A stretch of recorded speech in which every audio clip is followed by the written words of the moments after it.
My mother would kill me if I didn't say this. Happy St. Paddy's Day. I can't think of a more important time for both sides of the aisle to work together on threats facing the homeland. The issues we face each and every day are more complex and severe than I've ever seen. And we will only be successful by working together. And I must say, engaging in divisive rhetoric is not the answer, and never will be. In just the first few months of the 117th Congress, we have faced the ongoing pandemic, a deadly winter storm in the South, an attack on the U.S. Capitol, fallout from cyber attacks that have had significant impacts on both individuals and corporations, and a burgeoning crisis along our southern border. Not to mention threats from authoritarian nation states like China and Russia that are only getting more emboldened in their malign activities. Just over a week ago, a cyber attack on Microsoft's Exchange email server is believed to have infected tens of thousands of entities across government and industry alike. Much like the SolarWinds cyber campaign, we probably will not know the extent or the damage caused by this attack for a while. Mr. Chairman, I know that you and I are lockstep on this issue, as is the Secretary. I truly believe that cybersecurity is a preeminent threat for our national and homeland security. And if we don't act swiftly and decisively, we will come to regret it. Additionally, we are now facing a crisis on the southern border that should have and could have been avoided. Through irresponsible rhetoric and actions by this administration, we are seeing an unprecedented crisis unfold during a pandemic. The situation at the border continues to get worse every day with inadequate action or even proper acknowledgement of the severity of the situation. I just returned from the border where I started my career as a federal organized crime prosecutor in the mid-90s, and I can tell you without hesitation that it is indeed a crisis that continues to deepen each and every day. One thing that deeply disturbed me was a number of children being encountered along the border, exposed to the elements and having experienced a dangerous, traumatic journey from their home countries. As we quickly approach peak levels of unaccompanied children crossing the border, I'm very concerned that the administration's rhetoric and policies are encouraging more to attempt this dangerous journey. There's just no question about that based on my conversations with the Customs and Border Patrol agents and other experts along the border. Mr. Secretary, as I said during our phone call a few weeks ago, and again yesterday, I want to find ways to work together with you and to keep the homeland safe. It's not about who gets credit or blame. It's about doing the right thing for America. I also told you that I would be frank and transparent with you when I believe that the department and administration is not living up to its end of the bargain. Regrettably, that is where we find ourselves today. I'm deeply concerned that this administration has created a border crisis through predictably misguided policies and executive orders, denied the reality of the situation, and dodged accountability. At the same time that American schools remain closed across the country, the United States border is open to foreign nationals. After taking office, President Biden wasted no time. In fact, one of his first acts was to pull out his pen and unravel our border security and immigration enforcement posture by, among other things, halting construction of the border wall system, which the Customs and Border Patrol agent says works, implementing selective enforcement of our immigration laws, ending the Remain in Mexico policy, allowing the entry of thousands of migrants waiting in Mexico into the country, re-implementing catch and release, and canceling the asylum cooperative agreements with Central American partners. It's no wonder we have this issue we have at the border. While the president's overdue message yesterday to migrants to not make the journey to our southern border is certainly better late than never, words alone cannot undo the impact of his policies.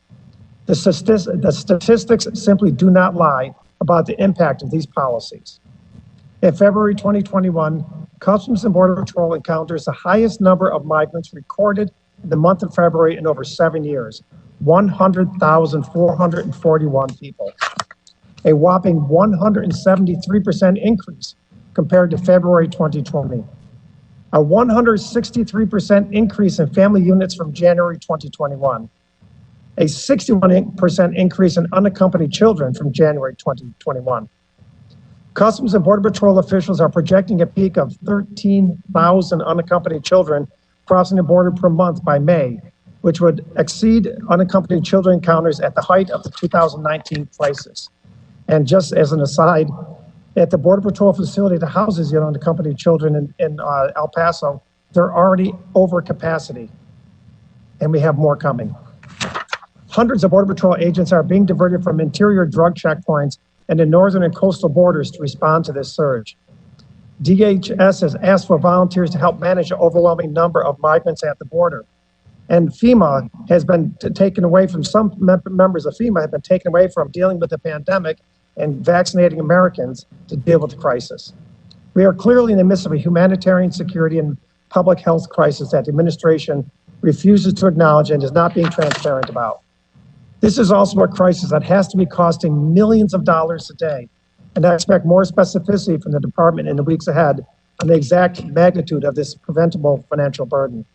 I know from going to the border this week that Customs and Border Patrol agents have told me that they're taking money from future payments for Customs and Border Patrol agents later this year, and that if there's not a supplemental, they won't have money at the end of the year to pay their agents. That's how bad it is.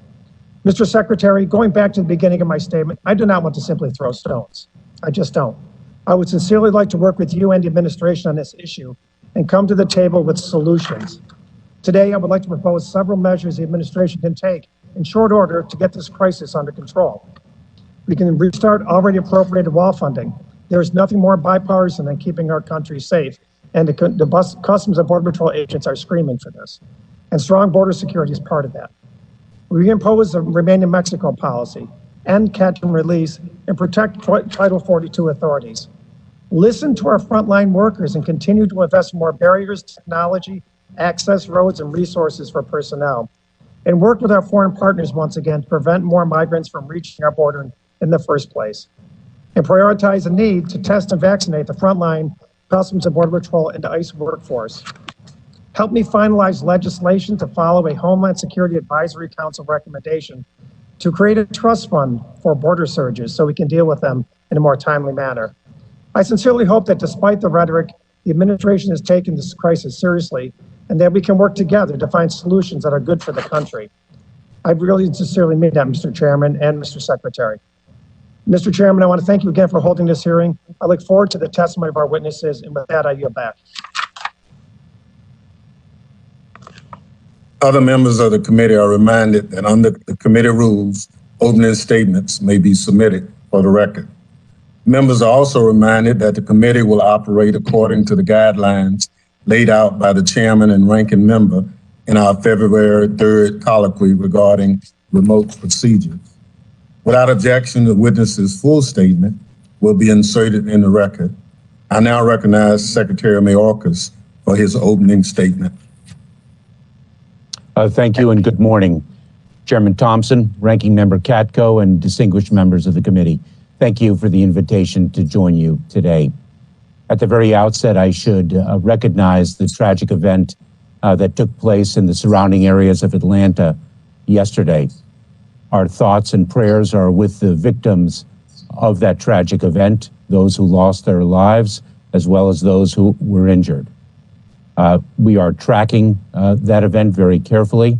I have already been briefed on it, and I know that the Federal Bureau of Investigation is working underway to understand all of the facts, and that the individual who is a suspect of that event is in custody. More than 240,000 individuals dedicate their talent and energy each day to protecting our homeland security. It is an honor to appear before you to represent them and the critical work they perform in the service of the American people. DHS personnel protect our country from foreign and domestic terrorism while also protecting our privacy, civil rights, and civil liberties. They secure and manage our borders while also restoring America as a place of refuge. They support a whole-of-government effort to defeat a pandemic that has impacted every part of American life while also facilitating the legitimate trade and travel needed for a strong economy. The challenges we face are great, but we do not face them alone. The Department of Homeland Security is fundamentally a department of partnerships. Congress, all of you, is one of our essential partners. I commit to working with this committee on a bipartisan basis to ensure the success of our Homeland Security mission. 43 days into my tenure as Secretary, I look forward to sharing what we have done and where we are headed. I will start with what is top of mind for every American, which is our effort to defeat the COVID-19 pandemic. On the first day of this administration, President Biden challenged FEMA to stand up 100 federally supported community vaccination centers in only 30 days. In fact, FEMA did not stand up 100 federally supported community vaccination centers in 30 days. It stood up 441. Today, that number is well over 900 and growing by the day. President Biden also challenged us to deliver 100 million vaccinations across the country in 100 days. Last week, we passed 90 million doses and are on track to reach the president's ambitious goal. Another top priority for our department is increasing the nation's cybersecurity resilience and protecting our critical infrastructure, especially in light of the recent campaigns exploiting SolarWinds and Microsoft Exchange and the growing threat of ransomware. As a first step, I have directed grant funding that will provide an additional $25 million for state and local entities across the country to improve their cybersecurity, raising the total minimum amount they must devote together to this critical mission to $77 million. The department's Cybersecurity and Infrastructure Security Agency, or CISA, remains laser focused on protecting and providing assistance to federal civilian agencies and working with the private sector to improve our defenses.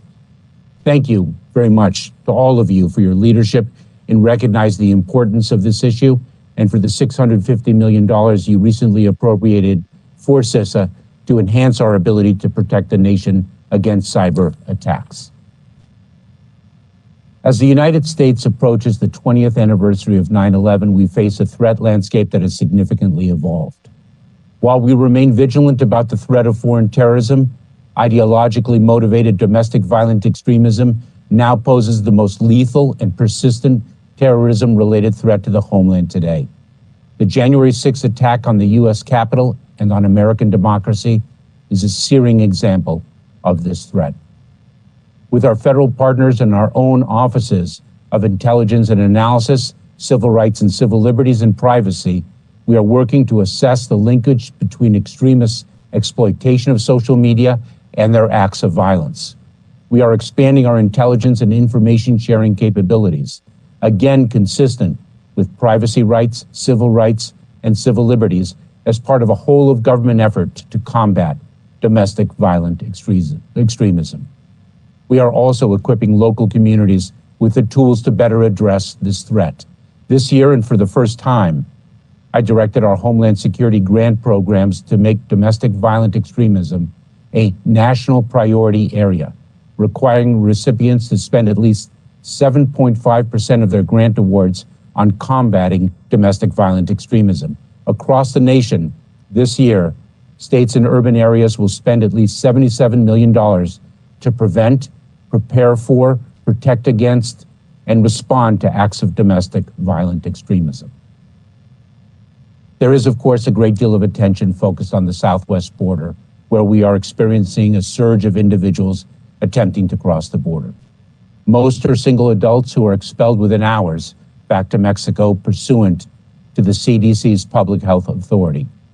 Families who are apprehended at the border are also immediately expelled under the same Public Health Authority unless we confront at times a limitation on Mexico's capacity to receive them. We are also encountering many unaccompanied children, children who arrive without a parent or legal guardian with them.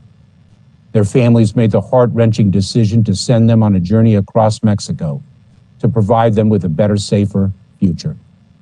The previous administration was expelling these unaccompanied children, some who are girls under the age of 12, for example, back to Mexico. We ended that practice. Unaccompanied children can make their claims for humanitarian relief in immigration proceedings, as the law provides.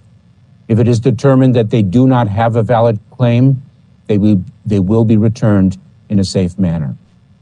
We have taken a series of actions to address the increase in the number of unaccompanied children at the border.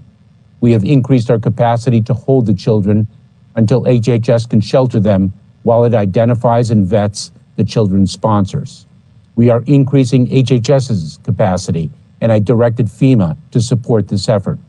We have instituted the safe, orderly, and legal pathway for children's asylum claims to be heard, so that they do not have to take the dangerous journey to our border.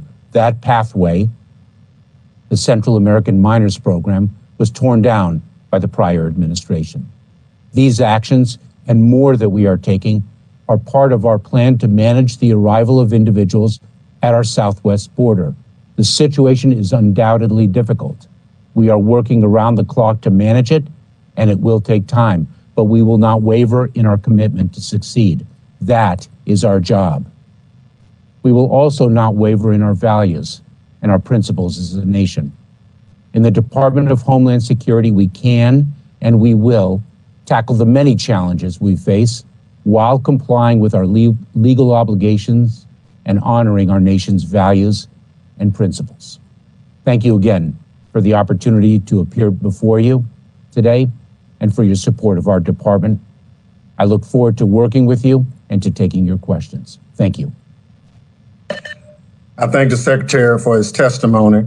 I remind each member that he or she will have 5 minutes to question the witness. I now recognize myself for questions. Mr. Secretary, the majority of this committee was here on January 6th when the insurrection occurred. You were not Secretary, but you have had a chance to, I'm sure, review some of the reports that have been generated. Can you tell us, in your review of what occurred and what led up to the January 6th insurrection, are you reviewing that process right now? Mr. Chairman, thank you very much for your question. I just want to start on a personal note. I was brought to this country by my parents because of everything that the Capitol represents to the American people, and because of everything that all of you on this committee do, which is serve and represent the American people. We came because of the democracy that we learned so quickly to cherish. And what occurred on January 6th was heartbreaking, and I know some of you experienced it personally in great fear. I certainly am reviewing the events that led up to that horrible day. I'm also mindful of the fact that there are criminal investigations underway to address individuals who broke the law and perpetrated the crimes of January 6th. And so I conduct my review and I receive my briefings mindful of the sensitivities of pending criminal investigations and prosecutions. It is very much a focus of the Department of Homeland Security, of mine personally. And as I mentioned in my opening remarks, domestic violent extremism is one of the gravest and most persistent threats that we as a country face, and we are fully engaged in addressing it. Thank you very much. Since we will probably hear a lot of discussion about the border, what's the status of children who are separated from their parents on the border? Mr. Chairman, the children who were separated from their parents under the Trump administration are the subject of an intense effort and an all-of-government effort directed by President Biden to find the parents and reunite the families and restore our nation to its core principles and values. We appointed an incredibly talented and dedicated executive director, Michelle Brennan, to lead the task force. I am the chair, along with the Secretaries of State, Health and Human Services, and the Attorney General of the United States. This is a full-time effort by talented and dedicated individuals, not only in the Department of Homeland Security, but in the other departments that I mentioned. We look forward to working with this committee, with other members of Congress, and harnessing the talent and resources of the private sector and community-based organizations in this effort. We have an obligation to find the parents and to reunite those families. Thank you very much. Earlier this month, while visiting a FEMA vaccination center in Philadelphia, you expressed the view that a person's socioeconomic status, race, ethnicity, access to transportation, or immigration status should not impact their ability to receive a vaccine. I could not agree with you anymore. Can you share with the committee how you are making that a reality? Mr. Chairman, the issue of equity is a core foundation of the all-of-government effort to address and tackle the challenge of the COVID-19 pandemic. FEMA uses a social vulnerability index that addresses the vulnerabilities that you identify in ensuring that the placement of the community vaccination centers address the issue of equity and equality of access to the vaccines. I will share with you that I participate, along with other cabinet members, in a weekly meeting led by Jeffrey Zients, who leads the all-of-government effort on behalf of President Biden. And the issue of equity and the emphasis on equity begins our discussions every week. It is uppermost in our minds, and that too is a core obligation of ours. Thank you very much. I now recognize the ranking member of the full committee, the gentleman from New York, Mr. Katko, for questions. Thank you, Mr. Chairman, and thank you, Mr. Secretary, for the way you've been accessible, and they've reached out to me several times. We've had several good discussions already, and I appreciate us getting off on the right foot. And I want to commend all the men and women at the Department of Homeland Security and all the subsidiary agencies for the great work they do every day. I encountered many of those this weekend in El Paso, where I started my career as a prosecutor and where I went after cartels. And I know from then, and I know now, that they're the frontline people, they're the frontline workers, and what the discussions you have with them really ring true. And after discussing things with them, I became that much more alarmed about what's going on at the border. And as we discussed yesterday in a phone call, I've got a series of questions that really require just a yes or no answer. And I would appreciate if you could just go through those quickly. If you could confirm some of these for me. First of all, do you agree that President Biden signed multiple executive actions on his first day in office to one, halt border wall construction, two, end the Remain in Mexico policy, and three, cancel asylum agreements with Central American partners? I do, and if I may, Mr. Ranking Member, I appreciated our two conversations thus far and the spirit of partnership to which we are both committed. I share your background as a federal prosecutor, and I know we will accomplish a great deal together. May I just say one quick thing about the men and women? Sir, if you can, but it could be very brief because I have several questions. I will, because I share your tremendous pride in the men and women of the Border Patrol and in the men and women across the Department of Homeland Security. When I took office on February 2nd, 2% of the frontline Border Patrol personnel had been vaccinated. And what I heard, first and foremost, was the fact that their health and well-being had not been taken care of.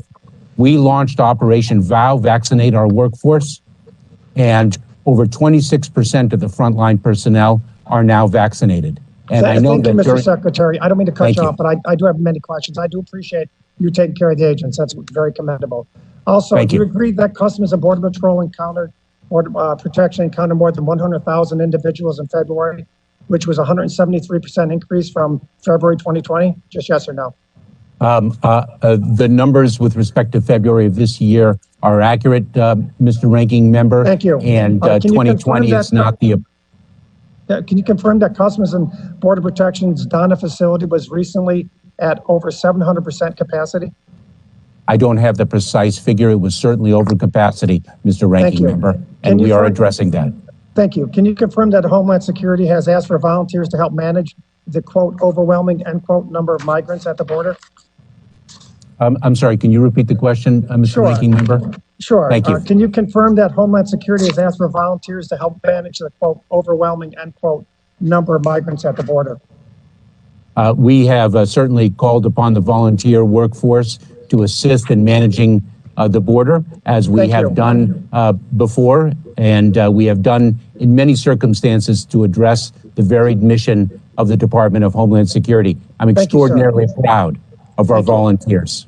Can you confirm that over the weekend you directed FEMA to help receive, shelter, and transfer unaccompanied children from the southwest border? Yes, indeed. Thank you. And FEMA was the same agency who was charged with its first nationwide disaster order in handling the pandemic and distributing vaccines? It most certainly is, and it is extraordinarily capable in addressing the many challenges that we throughout the Department of Homeland Security and throughout the nation confront. This is Thank not you. the first time that we have deployed the fantastic people of FEMA to address different challenges I throughout the understand, country. sir. Thank you. Can you confirm that in order to pay for the response to the surge at the border, it's highly likely that you're going to need a supplemental appropriations from Congress? That is not certain by any means, Mr. Ranking Member, and I certainly will stay in close touch with you with respect to the financial impacts of the work that we are performing, not only in this mission set, but across the department. Okay, now a couple quick questions. If you agree with the facts that we've set out, and I appreciate your candor, and you said earlier in your testimony that the situation at the border is undoubtedly difficult. Well, given the tremendous rise and surge of individuals coming to the border, wouldn't it be fair to call it a crisis? Because that's what your agents are calling it. Mr. Ranking Member, first of all, if I may, I didn't necessarily agree with all the statistics that you cited. Mr. Ranking Member, I'm not spending any time on the language that we use. I am spending time on operational response to the situation at the border. Okay, just two quick questions, Mr. Chairman. I know I'm almost done That's here. what I'm focused on. Despite our disagreements and despite the language characterizations, I want to talk about solving problems. And I just want to get a commitment from you of two things. One is that you're open to work with members of Congress, regardless of whether they're Democrats or Republican, to reverse the disorder at the border. I will be a partner of members of Congress, regardless of party. Okay, and lastly, Mr. Chairman, thank you for your indulgence. Will you commit to encouraging the president to accept Leader McCarthy's well-intentioned invitation to discuss the border crisis? And I'd like to be there too, if I could, on how we could come together to fix it. Mr. Ranking Member, I will defer to the president to how he believes he should conduct the meetings that he hosts. Thank you, Mr. Secretary. I yield back, Mr. Chairman. Thank you very much. The chair now recognizes other members for questions they may wish to ask the witness. I'll recognize members in order of seniority, alternating between majority and minority. Members are reminded to unmute themselves when recognized for questioning, and then mute themselves once they have finished speaking, and to leave their cameras on so they are visible. The chair now recognizes the young lady from Texas, Ms. Jackson Lee, for 5 minutes. Mr. Chairman, thank you so very much for your leadership. To the Secretary, it's good to see you again. We've worked together before. My time is short. My questions, I will try to be as short as possible if your answers could be likewise. I'm outraged about the shootings in Atlanta. Thank you for starting out. We offer our deepest sympathy. 6 of those individuals seem to be Asian out of 8. What is the department going to be doing about, even though the investigation is not proceeded, what may be domestic terrorism or hateful acts, violent acts against communities like Asian Americans, which have seen a surge in hateful acts? Mr. Secretary, very quickly. Congresswoman, it's nice to see you again as well. I won't comment on the tragedy of yesterday because it is under investigation, but we are intensely focused on the greatest threat that we face in the homeland from a terrorism perspective, as I mentioned at the outset, and that is domestic violent extremism, violence that is motivated by different ideologies, including ideologies of hate against particular social groups. I appreciate it. I hope that we will focus on Asian Americans as we have done on other groups, and certainly we know that African Americans have been the target of white supremacy and white racism. Let me move quickly to the border and indicate to you, Mr. Secretary, that this administration has a border policy. I congratulate you for it. It is not a policy of putting children in cages, which we had to suffer for year after year on the Trump administration. There are no children in cages. So I would simply ask this. I applaud the utilization of FEMA, and I applaud the utilization of a policy. Can you succinctly say what that policy is as it relates to the border and your policy for moving children who are now moving to temporary sites like Midland and Dallas to a process where they can seek asylum and or go to their custodial representative in this country? Mr. Secretary? Congresswoman, the border is secure and the border is not open. We are expelling under the CDC's public health authority in light of the pandemic, single individuals who arrive at the border. We are expelling families under that same public health authority, limited only by the capacity of Mexico to receive them. And we are not expelling children who arrive unaccompanied without a parent or legal guardian, and we are caring for their custody and their sheltering in HHS's responsibility to place them with sponsors so that they can proceed with their immigration proceedings and their claims for humanitarian relief under the laws of this country in a safe and orderly way. Thank you, Mr. Secretary. And as it relates to COVID-19, our state has always been a hotspot, Texas.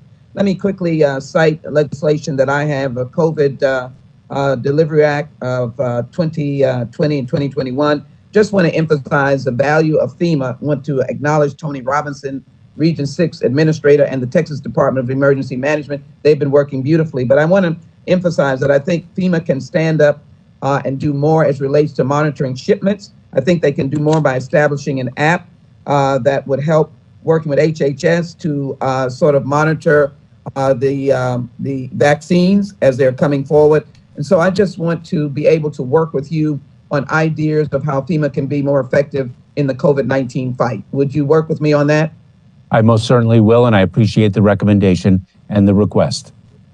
Finally, we are all aware of the horrible breach that came about through solar winds, and you mentioned it in your in your presentation. So I'd really like you to answer the question regarding the importance of having shared vulnerabilities, meaning that we have a system, and I, of course, have legislation, but I want to just focus on the concept of making sure that we know the private vulnerabilities and the public vulnerabilities and that they're shared under the umbrella of system. Would you comment on that? We need to know the vulnerabilities so that we can begin to address the vulnerabilities. We can't have that kind of major breach.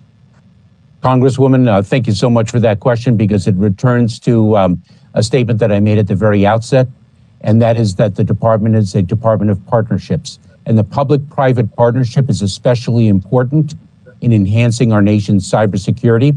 The Cybersecurity and Infrastructure Security Agency, CISA, within the Department of Homeland Security, is on point for enhancing that partnership. And critically important to that partnership is the sharing of information both by the private sector and the federal government. By understanding the vulnerabilities, by the attacks that individual organizations suffer, by learning from them collectively, we will enhance our nation's cybersecurity, and that is one of our critical mission sets. Thank you so very much, and thank you for the work of the men and women of the Department of Homeland Security. Look forward to working with you. Mr. Chairman, I yield back. Thank you very much. Chair recognizes the gentleman from Texas for 5 minutes, Mr. McCall.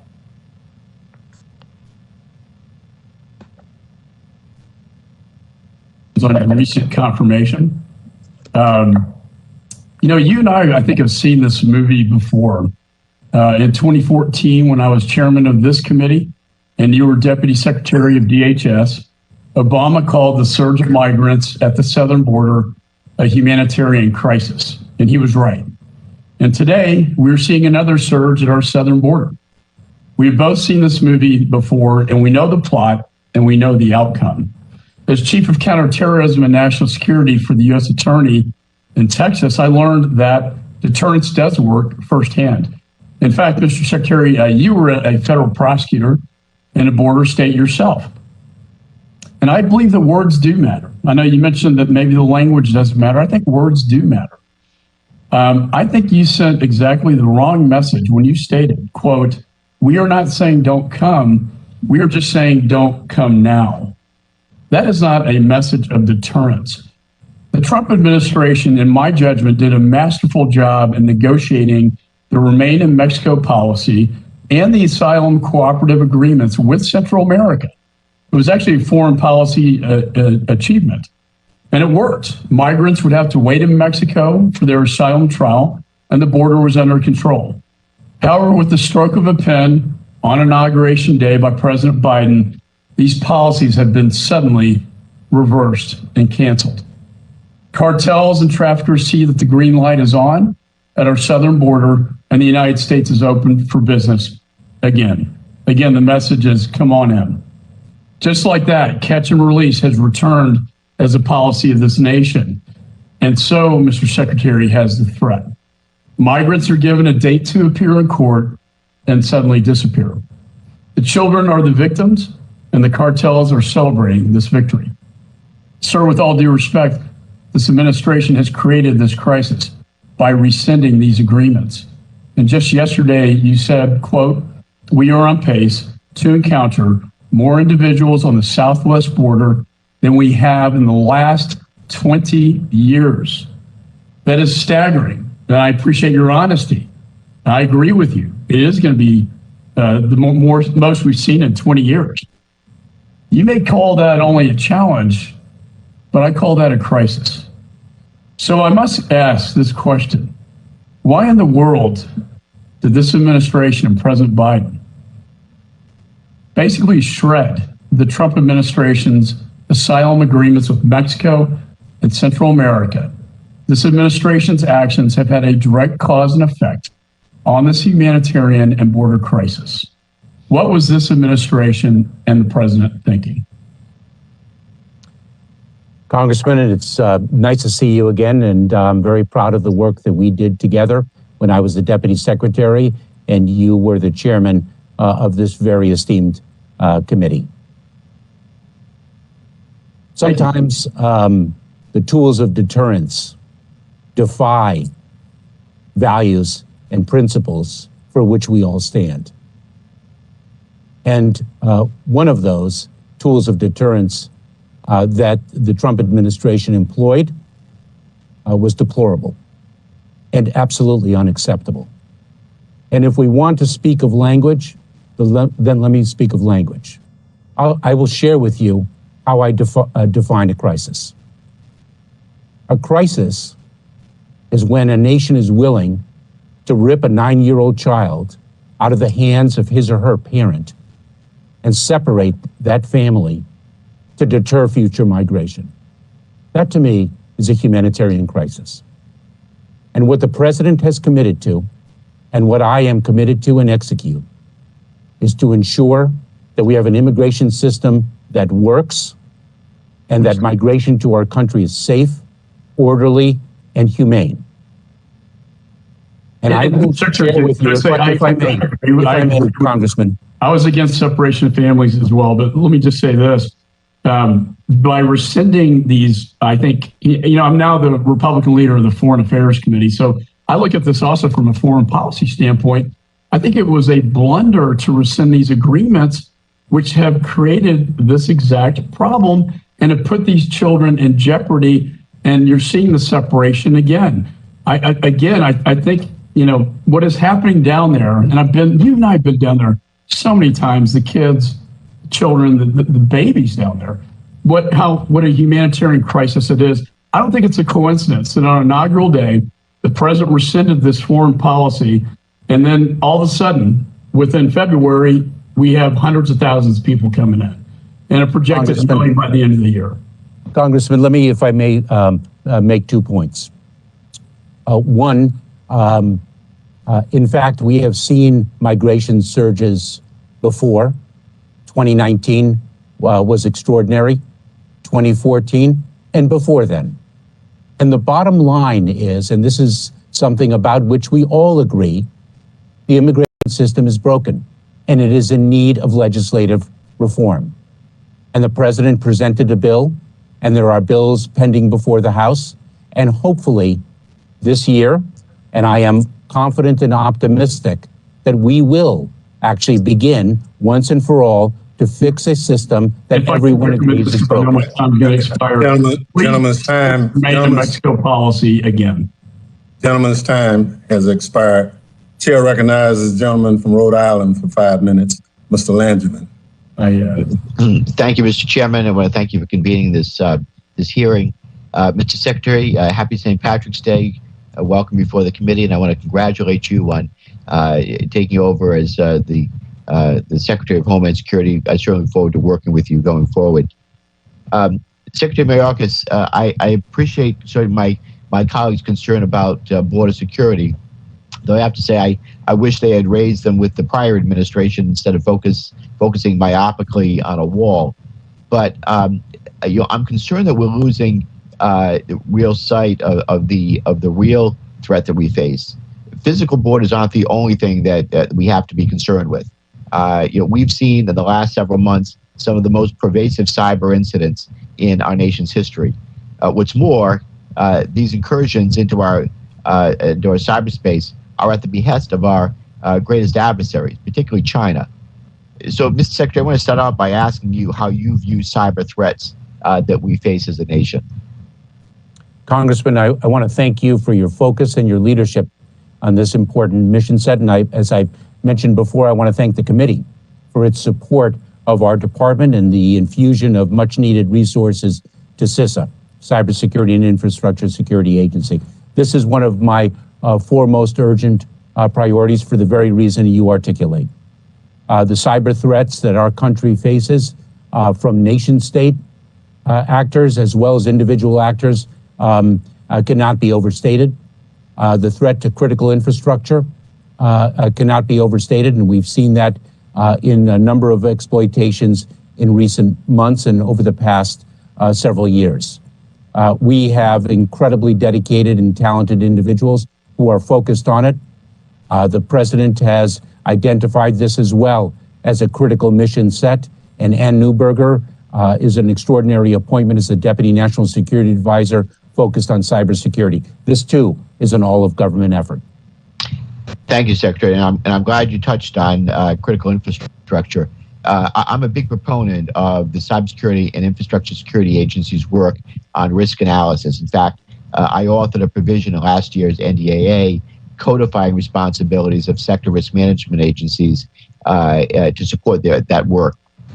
Now, recent events, whether the cyber incidents tied to SolarWinds or Microsoft Exchange server or the frigid temperatures in Texas, have demonstrated how the failure of a few important assets supporting national critical infrastructure, national critical functions can have cascading and often devastating effects. So the Cyberspace Solarium Commission, on which I serve as a commissioner, has suggested the concept of systemically important critical infrastructure, or SICI, for lack of a better term, but as a framework for managing these risks. So, Secretary, do you believe that SICI, based as it is on work the Obama administration did as part of Executive Order 13636, is a useful framework for managing risks, particularly cyber risks? Congressman, thank you. I do, and that is very much a subject of our discussion, and I really appreciate your focus on critical infrastructure. It is a subject that I discussed with the leadership in the Department of Homeland Security on cybersecurity just a few days ago, because that is indeed a critical area upon which we all must focus. And I really appreciate your work on the commission. Thank you, Secretary. Also, the Solarium Commission believes that DHS is really the linchpin in helping to mitigate risk before cascading failures occur. Do you agree with this assessment? And how are you engaging with your fellow cabinet secretaries and the White House to better manage risk to systemically important entities? Thank you, Congressman. Certainly, the Department of Homeland Security and CISA in particular has a key role to play in the federal government architecture. And as I mentioned earlier in response to the Congresswoman's question, the public-private partnership is key, and we are, of course, on point for that. I had a very important meeting with Ms. Newberger just this past Monday morning. And we spoke about everything that we are doing across the federal government in executing the president's direction, that indeed we bring all resources to bear, because each one of us has different assets, different capabilities, and different responsibilities. This is really, it's not just an all of government effort. I think, as you have correctly noted in the past, it's an all of nation effort, because here in cybersecurity, we say that we are only as strong as our weakest link. And so I share your view that we must work, all of us together in partnership to address the challenge. Thank you, Mr. Secretary. I know that my time's expired, but I believe that Congress, and particularly this committee, are key partners with the department to better protect SICI. And I hope this committee, Mr. Chairman, would hold a hearing on this important topic. And Secretary, I hope that you would commit to working with us to address this systemic challenge. Thank you, Mr. Certainly Chairman. will. Thank you very much. Chair recognizes the gentleman from Louisiana, Mr. Higgins, for 5 minutes. Thank you, Mr. Chairman. Mr. Secretary, thank you for your service to our country. I have to say, though, that this hearing, for many Americans watching, has been quite nauseating thus far. The carefully read, scripted statements. I'm not sure you're here to answer questions, sir. I suspect that you're here to present a prepared narrative to the inquirers of Congress. You had stated that we're not saying don't come. We're saying don't come now. I can tell you, my sources tell me they're coming now, and they're coming through the year. You look at it, the cartels have 2 million in the pipeline. We're absolutely looking at a 20-year high for illegal crossings at our southern border. Well, my colleagues across the aisle, not even mentioning the cartels. America's watching this. For God's sakes, we're going to blame President Trump? You mentioned a 2019 surge. Yeah, we had a surge in 2019 because the cartels were paying attention to the election cycle in 2018 when the Democrats took the majority. We had to use every available legal power to reestablish control in 2019. We did. We had this thing down to a manageable threat. What happened? We have a 2021 surge. Why? Let me just put it out there. What happened between the control that we had and what we have now? You had the election in November of 2020, and President Biden was inaugurated on January the 20th. Americans know, they get it. The cartels are paying attention. They've loaded up their pipeline. We got 2 million illegal immigrants headed our way, and I don't believe you have a plan to deal with it. And let me say regarding FEMA, if there's not a crisis or a humanitarian disaster at the southern border, then may I please suggest we take our FEMA disaster response teams deployed there and send them somewhere where they're needed, like my district in southwest Louisiana, where there's still hurricane victims waiting on temporary housing. Let me ask you a question that perhaps you can answer, Mr. Secretary. Do you agree that the world is currently experiencing a pandemic? And does the world include nations such as Mexico, Guatemala, Honduras, El Salvador, Colombia, Venezuela, Panama, Cuba, China, Iran? Is the world experiencing a pandemic? Congressman, let me assure you of one thing before I answer your question, which is, despite our strong differences of opinion, I look forward to working with you towards shared goals. That's very kind of you. Are we experiencing a pandemic? Of course, the world is experiencing a pandemic. Okay, we're experiencing a pandemic, and we're experiencing massive surges of illegals crossing our southern border. You're the head of the Department of Homeland Security. Are we testing individuals in the facilities prior to their release into the United States? Simple question. And I have a very direct answer. Thank you, Congressman. It is indeed our policy to test individuals before releasing them, and we have, are we testing them before or after the process? We have a process set up to do so. And if you'd like, I can explain that process. It has 4 parts. No, what I'd like you to do is just tell us. I have several questions. Are we testing these illegal immigrants that are being released into our nation? Are we testing them before or after their process? You said they're being tested, that you have a plan in place.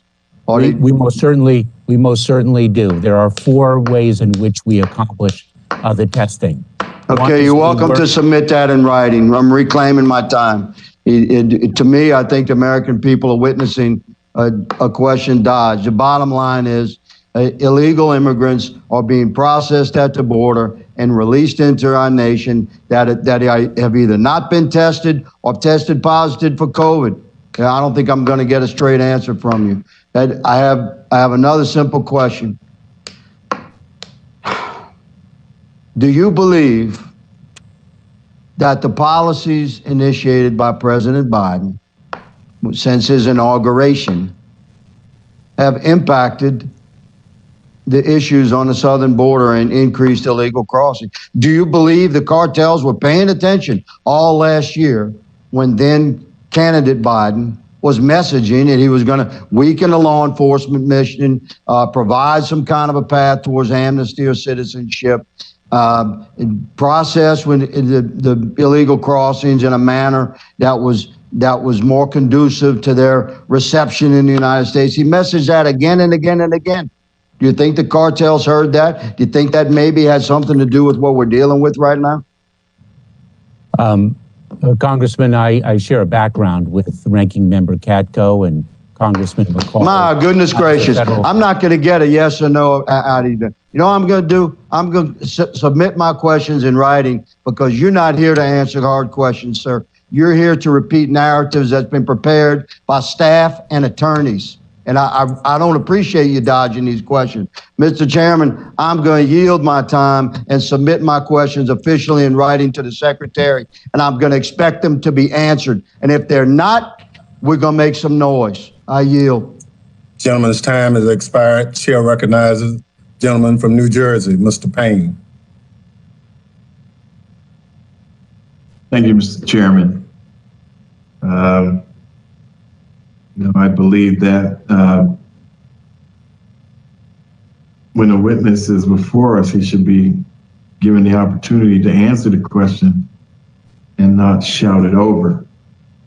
So in that vein, I will try to do that. Mr. Secretary, we've seen a lot of criminality charged insurrectionists from the attack on January 6th cite President Trump's words as their reason for participating in the attack. For example, Garrett Miller, who was charged for his role in attacking the U.S. Capitol, said that I believe that I was following the instructions of President Trump. Robert Sanford, who has been indicted for attacking Capitol Police officer, our law enforcement, the people that defend us, as was just stated by the previous member, our law enforcement that he attacked, told the federal agents that he followed the president's instructions and gone to the Capitol for that day. Mr. Secretary, is it fair to say that that extremist groups see President Trump as their leader of their movement? Congressman, the events of January 6th are the subject of criminal investigations and prosecutions. So I would prefer, out of respect for the integrity of that work, not to answer specifically with respect to the January 6th event. But what we also are seeing, as I've mentioned before, is a growing and persistent threat, and that is domestic violent extremism that is born of different ideologies of hate, ideologies of anti-government sentiment, ideologies of racially motivated individuals. And that is what we are very much focused on here in the Department of Homeland Security, and their words do matter. But you can't say whether the impetus for January 6th was the insurrectioners following President Trump. It is not, Congressman, something I will comment on right now in light of the investigations that are underway and the evidentiary impact of anything I say. Ever since November 20th election, we've seen political leaders echo former President Trump's baseless lies that the election was stolen. Can you please share with the committee how repeating and amplifying these lies inspires and encourages the same extremists who attacked the Capitol on January 6th? Those pronouncements, Congressman, are not fact-based. They are actually in defiance of the facts. I think Chris Krebs, who led the Cybersecurity and Infrastructure Security Agency during the prior administration, who did a superb job, and I have seen the results of his great work each day, indicated that based on evidence, based on data, that the election was conducted with integrity and that the votes were not manipulated. So basically, the loser of the election was just really just playing sour grapes and trying to sway the American people to believe that there was something inherently wrong with the election. Is that correct? Congressman, I focus on election security with our state, local, tribal, territorial partners. That is what I am focused on. Okay, so the president's echoes were baseless. Thank you, Mr. Chairman. I yield back the balance of my time. Thank you very much. Chair recognizes the gentleman from Mississippi, Mr. Guest, for 5 minutes.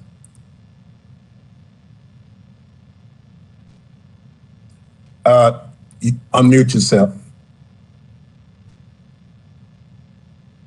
Thank you, Mr. Chairman. Mr. Secretary, the American people are deeply disturbed with the ongoing crisis along our southwest border. CBP numbers just in February show encounters of over 100,000 individuals, an increase of over 170% from the 36,687 encounters in February of 2020. This issue is of growing concern to the American public, and this is not a political issue. We are seeing calls by many members of the Democratic Party highlighting what we are seeing along the southwest border. Representative Cuellar said earlier, we are weeks, maybe even days away from a crisis on the southern border, and action is simply not an option. Our country is currently unprepared to handle a surge in immigrants in the middle of a pandemic. We see Democratic Representative Vicente Gonzalez say, I can assure you it won't be long before we have tens of thousands of people showing up on the border. And it will be catastrophic for our country, for our region, and for our district. We heard just this week, Senator Joe Manchin. Senator Manchin said, whatever message was sent, it was interpreted the wrong way. It is a crisis. Oh, it is a crisis. I know in statements that you've recently made, you talk about how we are on pace to encounter more individuals on the southwest border than we have in the last 20 years. In February, there was a letter signed by over 50 members of Congress. That letter was sent to the president. A copy of that letter was sent to you. In that letter, the letter says, we write today to bring attention to the rising immigration crisis that is already beginning at our southern border, a mere weeks into your administration. That letter goes on to say, on your first day as president, you signed multiple executive orders aimed at dismantling the security of our border, rescinding policies from the Trump administration that were working as intended to halt the flow of illegal immigration, the Biden administration directives on stopping the building of border infrastructure, revoking policies aimed at carrying out interior enforcement, halting deportations for 100 days, and suspending the Migrant Policy Protections, MPP, have all communicated that our borders are open. We know that the February numbers of 100,000 individuals over 28 days works out to an average encounter of over 3,500 a day. In 2019, at the surge of the crisis along our southwest border, former DHS Secretary Johnson, who was secretary under the Obama administration, he was questioned about this. And just 2 years ago, he said, I know that 1,000 cases a day overwhelms the system. I cannot begin to imagine what 4,000 a day looks like. So we are truly in a crisis. Mr. Secretary, we are approaching that 4,000 number that Secretary Johnson described as a crisis in the summer of 2019. In the summer of 2019, both Republicans and Democrats came together. They recognized that what we were seeing, the surge across our border, was an immigration crisis, and it was a humanitarian crisis, and it was a crisis that must be addressed. We saw President Trump put forth policies that almost immediately began to address the overcrowding that we saw across our southwest border. And I will tell you, it is time that this administration do the same thing. In less than 60 days, they have completely destroyed what was a successful policies or roll back those successful policies by the Trump administration. Mr. Secretary, I will close my statement to you with a statement made by former Secretary of State Colin Powell. Secretary of State Colin Powell had what he referred to as the Pottery Barn Rule. The Pottery Barn Rule said, you break it, you own it. Mr. Chairman, at this time, I yield back. Gentleman yields back. Chair recognizes for 5 minutes, Mr. Correa.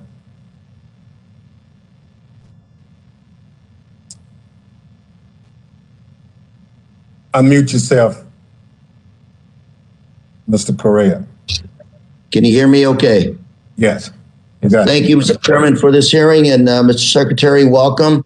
Let me again touch upon an issue my colleague brought up, which is the issue of COVID-19 testing at the border. Are you testing all the refugees? And for those refugees that are not turned away, for those refugees that may come into the United States for further evaluation of their case, if they test positive, do you isolate them for the requisite time to make sure that our communities are safe? I know you wanted to elaborate on those, the solutions that you have, so I want to ask you to please elaborate. Please be succinct, specific, and factual. Thank you, sir. Thank you, Congressman. So we have 4 different ways in which we test individuals who come into the country whom we do not expel. We work with community-based organizations and local officials. We release them into those community-based organizations so that they are tested and quarantined there. And we provide 100% reimbursement through FEMA to the local entities and the community-based organizations, provided the state authority does not stand in the way. We work with states when those states have the capacity to test and quarantine. We are working now with funds appropriated by Congress to fund directly community-based organizations and local facilities to conduct the testing and quarantine. And when those 3 options are not available, we have now retaining a vendor to test individuals who are in CBP custody. And if in fact they test positive, we transport them to ICE facilities for quarantine before release. That is our 4-point architecture, and I appreciate the opportunity to share it with this committee. Thank you, sir. Mr. Secretary, let me follow up on the refugee issue on deterrence, following our federal laws, values, principles, ending children in cages, the ending of children separation. I was watching Spanish news a few days ago. I watched an interview of a young lady, no more than 14 years old, that had gone to the border.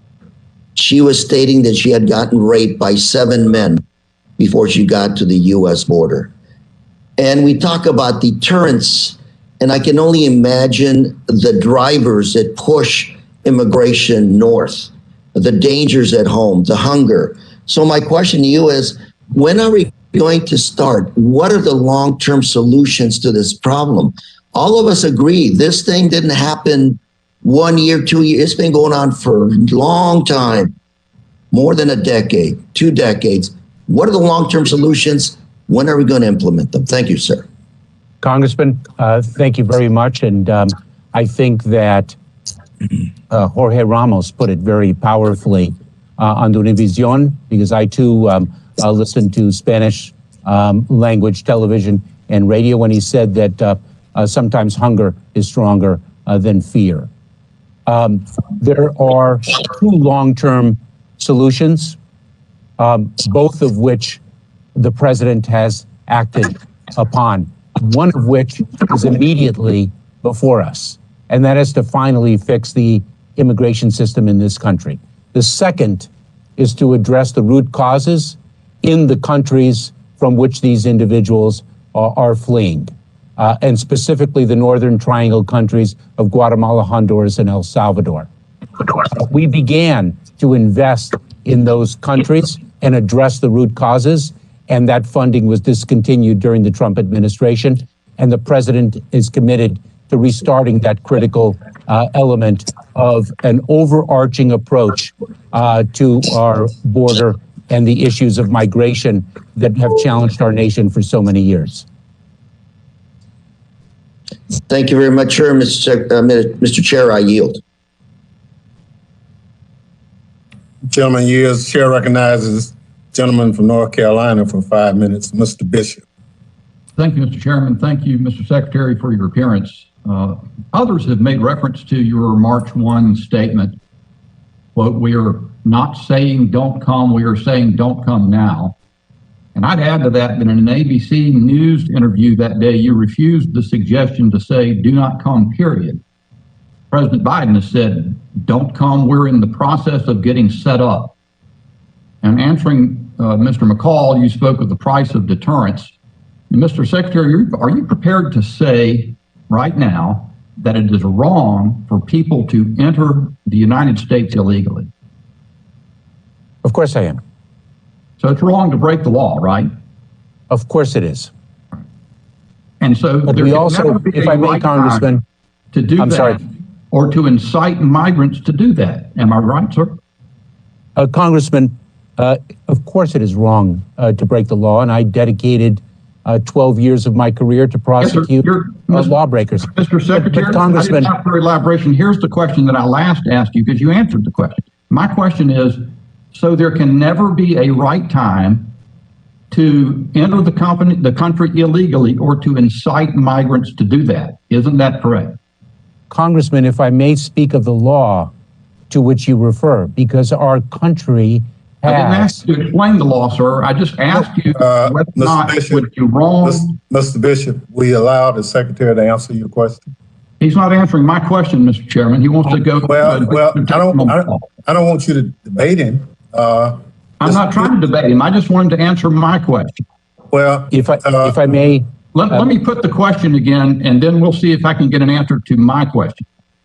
What I asked, Mr. Secretary, is there cannot ever be a right time to enter the country illegally or to incite migrants to do that. Would you agree?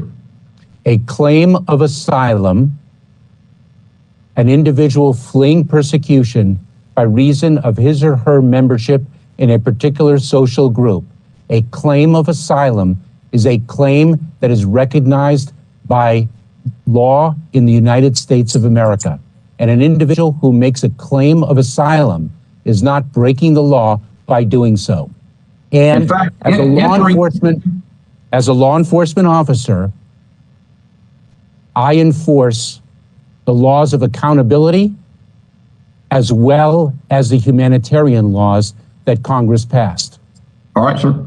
It is, in fact, entering the U.S. between ports of entry is illegal. Isn't that right? Yes, it is. Okay, so there would never be a right time for someone to do that or to incite migrants to do that. Agree? Congressman, I believe that the Trafficking Victim Protection Reauthorization Act was passed unanimously by Congress, and it speaks of the right of an individual, a young person, to make a claim of asylum, and it provides for the process that we must accord that individual in making that claim. And that is a law that Congress has passed and that I am duty-bound to enforce. Are you saying that justifies inciting migrants to enter the country between ports of entry illegally? Of course, I'm not, Congressman. All right. But I just want to recognize our responsibility when a child under the age of 18, who's not accompanied by a parent or legal guardian, we encounter at the border, and what our legal responsibilities are. And those are... After the signals that the administration has sent, your statement yesterday acknowledged that the surge of migrants encountered at the border is a crisis and may soon constitute a 20-year peak, correct? Congressman, I believe my language was, in fact, that the numbers that we are seeing could be the greatest, if in fact they materialize as they are trending, could be the largest numbers we have seen in 20 years. Has this extraordinary surge taken you by surprise, or did you expect it? Congressman, I'm focused on galvanizing the talent and dedication of the men and women of the Department of Homeland Security to meet that challenge, and that's what we did. I just want a yes or no to the question of whether you expected the surge that we've seen, or you are surprised by it. I don't know that I had any particular expectation one way or the other. I just knew what we needed to do when we confront a situation, and in fact, we are doing it. So if it took you, if you didn't have... Gentleman's time has expired. Thank you, Mr. Chair Chairman. recognizes the gentlelady from Michigan for 5 minutes, Ms. Slotkin. Hi, Secretary Mayorkas. Thanks for being here. I have two questions, one on immigration and one on domestic terrorism. And I will say, as someone who's still relatively new to Congress and who sat and questioned Secretary Nielsen when she came in front of us 2 years ago, I have rarely seen an issue that is more politicized and used as a political weapon than immigration. And I will say, as a former CIA officer and Pentagon official, there is no contradiction between providing significant security for our borders and treating people humanely. There is no contradiction between keying immigration to our economic needs and giving people a lawful way to come and work here so they don't have to cross the border illegally. All of these things they don't contradict each other. I just have a hard time with this idea that it is literally used as a political football. That being said, I think we need to be clear-eyed about the numbers that are coming over the border, just as we were 2 years ago when the massive surge led the Trump administration to put children in cages as a way to deter them from families from coming. We have large numbers coming over the border. We know larger numbers are coming over the border. We know that you are trying to deal with it. The men and women are working on it. But let me ask you about going forward. Comprehensive immigration reform. We all talk about it. We all use it as a talking point. The other side of the aisle had 4 years to propose something and never did. But can I ask you, do you believe that any immigration reform must address fundamental changes to our immigration system, not just sort of turn people into citizens or give them a pathway without changing the system going forward? And if so, what are the reforms to that system that you're going to push in your meetings with the White House to ensure we're not just going to be in the same situation 5 years, 10 years from now? Thank you very much, Congresswoman.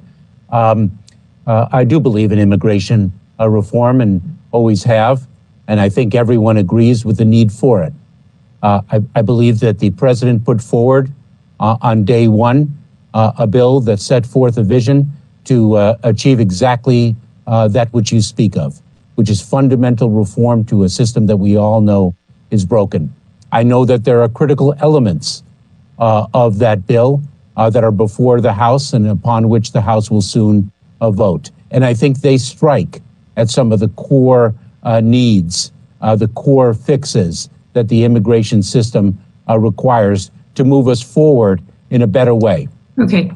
I appreciate that. I would say just an honest reading of the bill, it is hard for me to understand how in a comprehensive way we actually make it easier for these folks who are risking their lives to come across the border to instead apply to legally work here.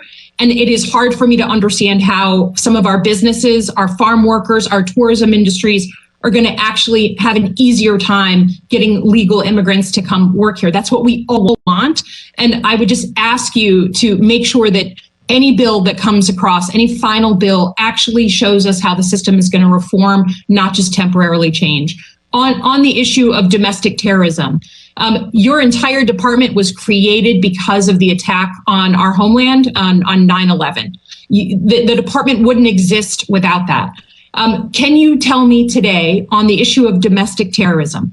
You noted in your testimony that lone wolf domestic terrorism was, or domestic violent extremism was your biggest worry.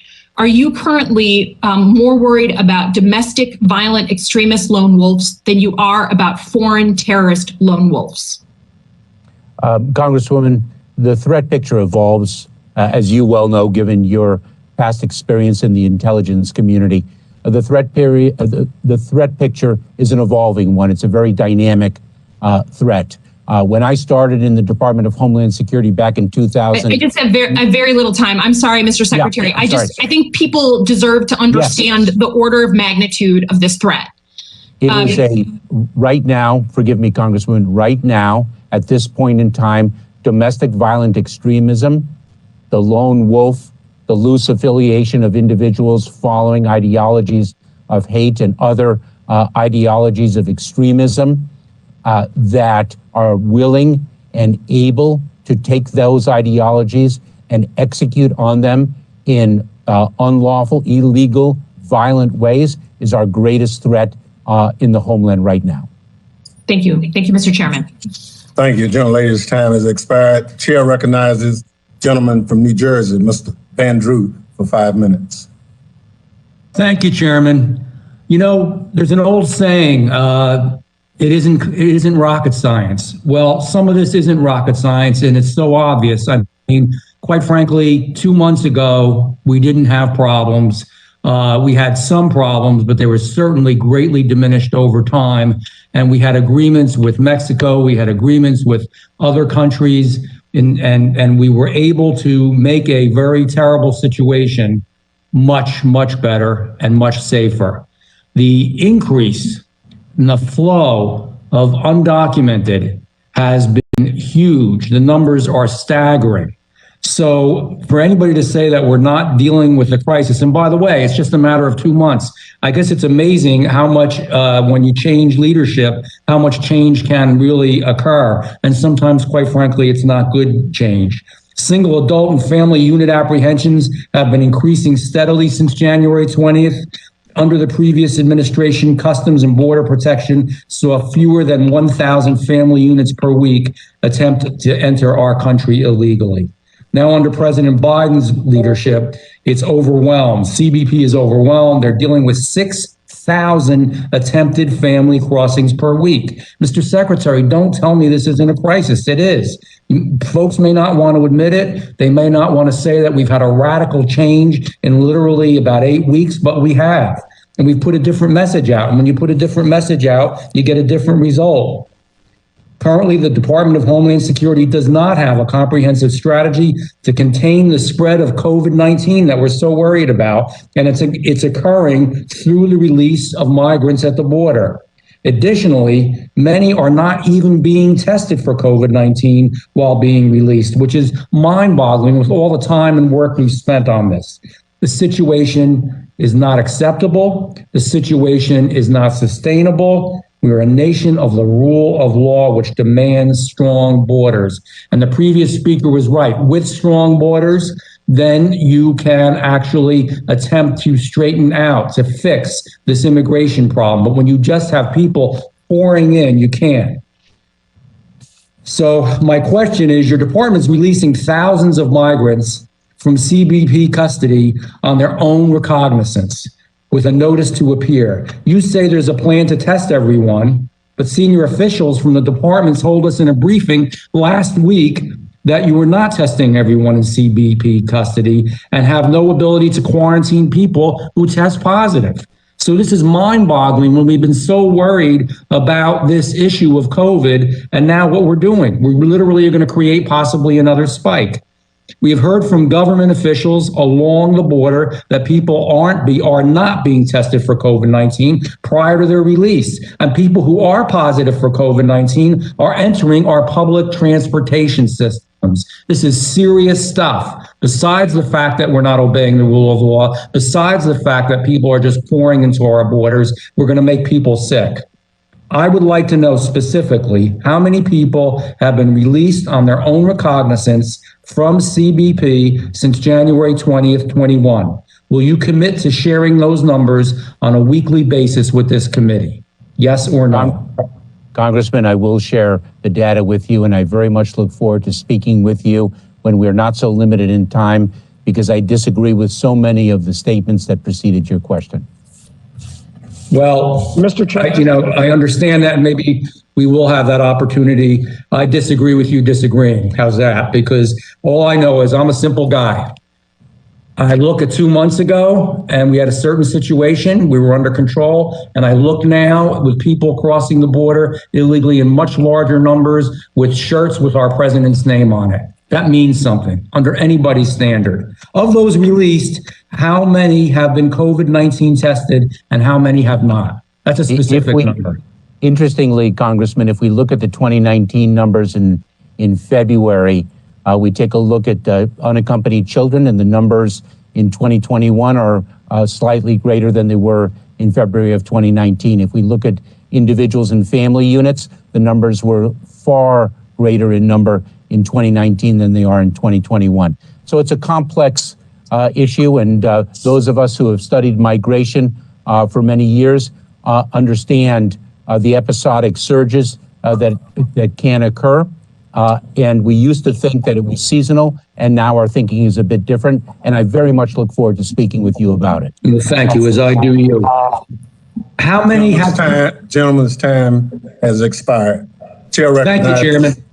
Yes, Chair recognizes Mr. Cleaver, who's having technical difficulties, but I think we can hear you. Go ahead. Thank you, Mr. Chairman. Hopefully, I'll come through. I apologize for whatever this issue is, but thank you very much for holding this hearing, and thank you, Mr. Secretary, for being here. If I had my choice, when I wake up in the middle of the morning, the committee that I would like to serve on because of the issues that it deals with, it would be this committee. That's due in part to our chair, but also to the men and women such as yourself who work in this issue on these issues where there's very little praise. But Mr. Secretary, congratulations on your confirmation. But I have a couple of questions. Is there intelligence to suggest that cartels have 2 million human beings or youth in the pipeline? I'm trying to. That information was given earlier by one of our members, and I'm just trying to figure out where it came from and where I can do a little bit more research on it. Can you help me on that pipeline issue, please? Congressman, I have not seen data to suggest that number.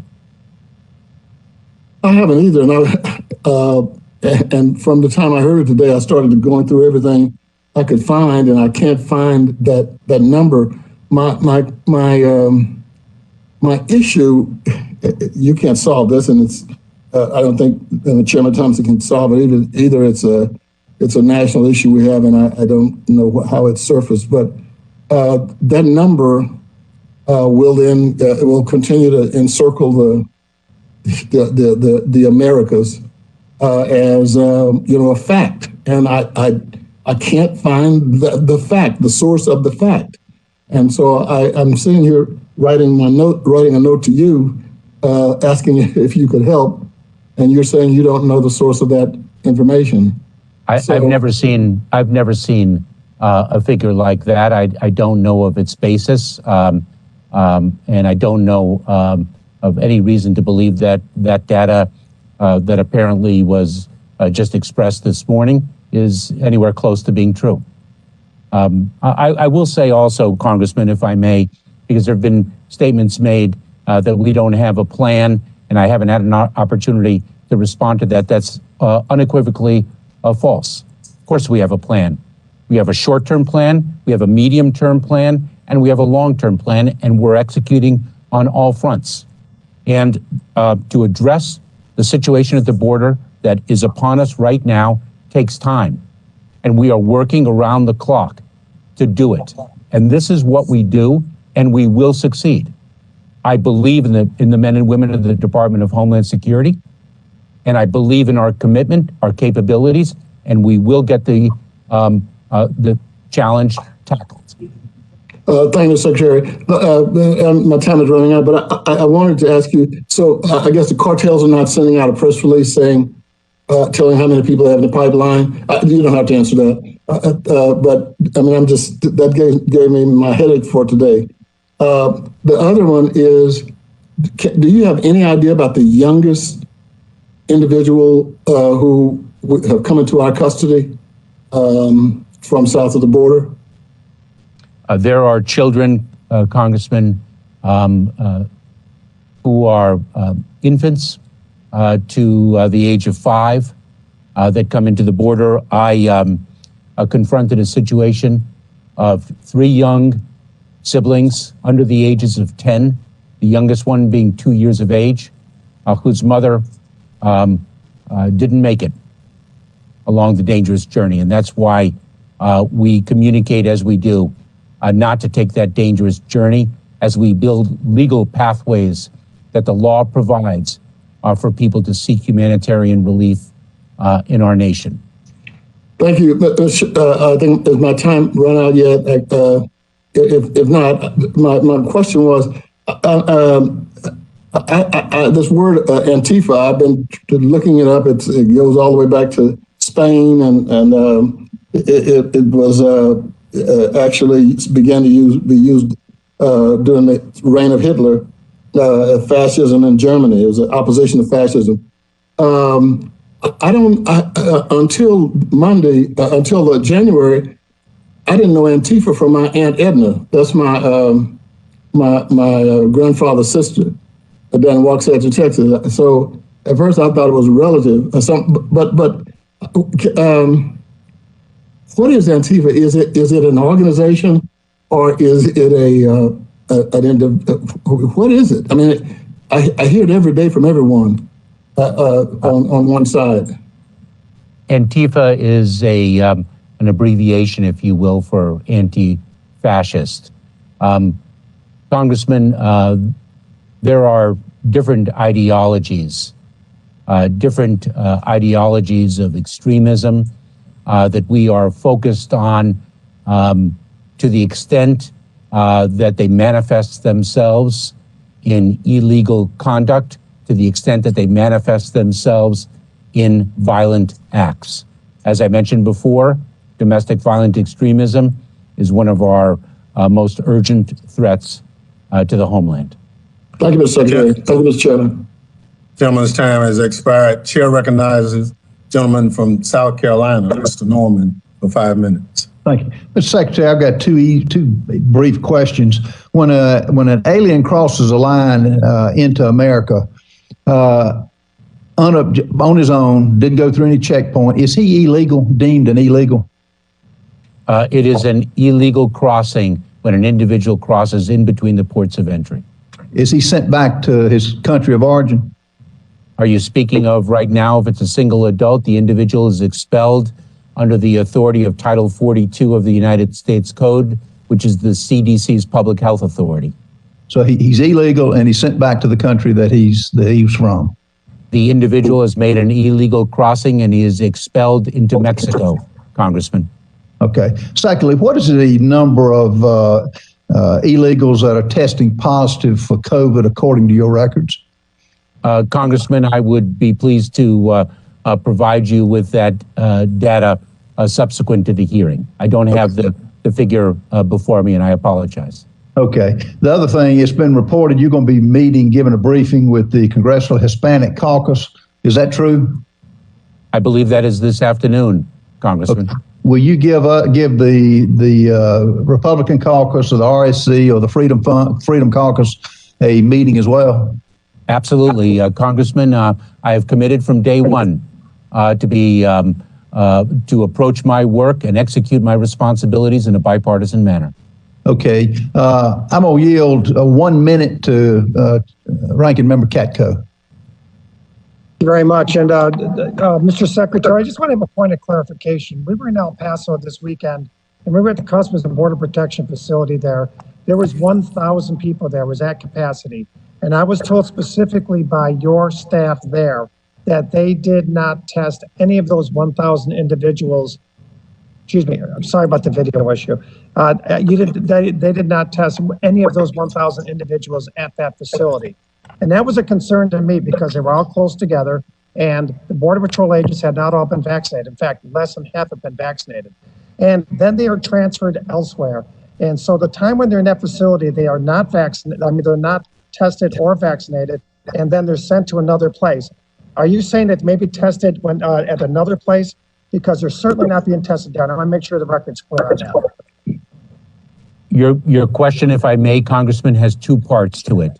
Number one, they were not tested. If they're not tested at the Border Patrol station, as I outlined earlier, there are different capabilities upon which we are relying for the testing of individuals before they're released. We are instituting the capacity at Border Patrol stations to test, number one. Number two is that, and as I indicated earlier, the number of frontline personnel who have been vaccinated has jumped from 2% at the beginning of February when I assumed office to over 26% as of the end of February. And why? That is because of the commitment and dedication that we have made to protecting the well-being of our frontline personnel, and we have executed Operation Vaccinate Our Workforce. The Thank you, first Mr. thing I Secretary, heard, but I just want to make sure we're clear, sir. I just want to make sure we're clear and the record's clear. Not a single person was tested at that facility, and they were being, as we were there, they were people being transferred from that facility to elsewhere. They're there at least 72 hours. They're not being tested. The Border Patrol agents are being exposed, and then others are being exposed because they're being sent elsewhere before being tested. That's a fact. That's just a fact. I want to make sure people understand that. Ms. Secretary, I want to reclaim my time. I yield the balance of my time to Dan Bishop. Gentlemen, from South Carolina. I yield the balance of my time to Dan Bishop. Thank you, Mr. Chairman. Mr. Secretary, are you aware of reports that 4 individuals on the terror watch list have been apprehended at the border recently? I am. What is, you made reference earlier to the price of deterrence and the prospect of people coming into the United States illegally and their rights to seek asylum. Would a terrorist have the right to enter the United States to seek asylum? Actually, sir, no. And if I may, a known or suspected terrorist, KST, is the acronym that we use. Individuals who match that profile have tried to cross the border, the land border, have tried to travel by air into the United States, not only this year, but last year, the year prior, so on and so forth. And it is because of our multi-layered security apparatus, the architecture that we have built since the commencement of the Department of Homeland Security, that we are, in fact, able to identify and apprehend them and ensure that they do not remain in the United States. And so we actually deny them entry based on our intelligence and based on our vetting procedures, which have only grown in sophistication throughout the years. That is not a new phenomenon. Gentleman's time has expired. Chair recognizes the gentlelady from New York for 5 minutes, Ms. Clark. Thank you very much, Mr. Chairman, and I thank you, Mr. Secretary, for joining us today. With your confirmation, I'm eager and elated to turn the page on the cruel, inhumane, and morally bankrupt policies of the Trump administration. It's time we spend less money on border walls and more money on firewalls to protect our networks. Instead of fear-mongering about immigrants, I'm looking forward to confronting the real threats of domestic terrorism as evidenced by the attack on the Capitol. Mr. Secretary, tomorrow the House will vote on the Dream and Promise Act, a bill I proudly co-lead that will provide a pathway to citizenship for Dreamers, TPS holders, and DED recipients. I'm also proud to be co-leading the U.S. Citizenship Act, President Biden's plan to reform our immigration system, to provide certainty to those already here and address the root causes of migration. As we work to pass this legislation, can you discuss what effort DHS is already undertaking to improve the lives of those who depend on DACA, TPS, and DED after 4 years of fear, uncertainty, and instability? Thank you very much, Congresswoman. We have restarted the Deferred Action for Childhood Arrivals program, DACA, as it is commonly known. It is a program of which we are immensely proud. So many youth who actually are frontline personnel in the fight against the pandemic are DACA recipients and who will benefit tremendously from the legislation that you have proudly sponsored and for which I am grateful. We have the president has in fact used deferred enforced departure as the law provides and as presidents in the past of both parties have done. It's something we too are immensely proud of. We can be, and we are both a nation of laws and a nation of immigrants. Thank you so much, Mr. Secretary. I want to turn to some of the devastating humanitarian crises we're seeing in Haiti, Yemen, nations like Cameroon, and elsewhere around the world. For years, I've fought for TPS designations for countries such as these, and I continue to believe these protections remain essential. Under your leadership, how will DHS determine whether countries qualify for redesignation? Thank you, Congresswoman. We in the Department of Homeland Security, through U.S. Citizenship and Immigration Services, study the conditions of countries that have suffered disasters, that suffer violence, military strife, and the like. We study those conditions to determine whether temporary protected status is needed in the first instance, or whether the country conditions militate in favor of the redesignation of a status previously provided. We do so in consultation with the Department of State that also studies those country conditions, and that work is underway with respect to some of the countries that you have mentioned. Thank you again, Mr. Secretary. I currently chair the subcommittee on cybersecurity, and I appreciate the department's renewed emphasis on its cybersecurity mission. Following SolarWinds' supply chain attack, many have suggested that hackers slipped through our federal network security programs, including Einstein. But Einstein, a signature-based intrusion detection program, was never designed to detect or prevent a SolarWinds-style supply chain attack. That said, for years, experts have warned about the security limitations of Einstein, and recent breaches make clear that we must rethink our approach to federal network security, move away from legacy technologies whose security benefits have diminished, and put resources into tools that will defend against modern threats. How is the department planning to modernize its approach to the federal network security? Congresswoman, we are very focused on that. You are correct that Einstein is a perimeter protective measure that addresses known threats, and the SolarWinds exploitation was not something that Einstein was designed for. Similarly, we have continuous diagnostics and mitigation, which is a critical tool. We are looking intently at those tools and what other tools can complement them to address unknown vulnerabilities and zero-day threats. We spoke about this earlier this week within the Department of Homeland Security with our CISA leadership and our senior counselor for cybersecurity. We are grateful to this committee. We're grateful to this committee, actually, to fund CISA with $650 million. And we now are resourced to explore and implement new technologies to supplement those we already have in place.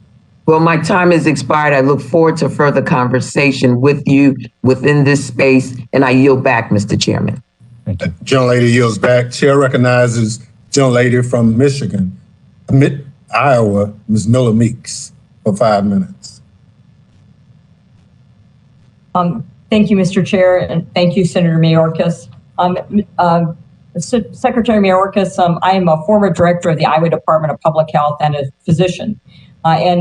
During my duties as the Director of Public Health, I visited all of my county public health agencies, and several of the counties had dramatic spikes in tuberculosis because of the effects of immigration when they had not had an increase in tuberculosis or other infectious diseases in over 5 decades. I was at the border on Monday in El Paso, and yesterday I introduced my first piece of legislation, the REACT Act. This bill would require DHS to test for COVID-19 any migrant being released from CBP or ICE custody into the U.S. I've heard conflicting things today about testing. When we were there, migrants were not being tested, and they were released into the community, and often released into communities without knowledge of that community or foreknowledge. And what you said was that COVID-19 testing is required, and then isolation or quarantine once they've reached a community-based organization or an NGO or a sponsor. So very simply put, do you support or require testing for migrants before release, be it catch and release, be it released to a phone number on the shirt of a 1-year-old unaccompanied minor who has been to the border, or release into a community or to an NGO? Congresswoman, can I take a minute, because I think there's a miscommunication here with respect to when that testing occurs. It is indeed our policy to test individuals who arrive into the United States, who are encountered at the border in between the ports of entry. It is our policy to test them. We did not have the capacity to test them at Border Patrol stations. We have since begun to build that capacity so that we can do the testing there, in addition to the other 3 means of testing individuals that I outlined in response to Congressman's earlier question. We do support the testing of individuals, and that is indeed our policy, and we have implemented practices to execute on that policy. I hope I've answered your question. Thank you. You said you support, but you don't require testing, and we know that in Brownsville, 108 migrants showed up in Brownsville and tested positive for COVID. Your department also recently announced it would be canceling an information sharing agreement with the Department of Health and Human Services.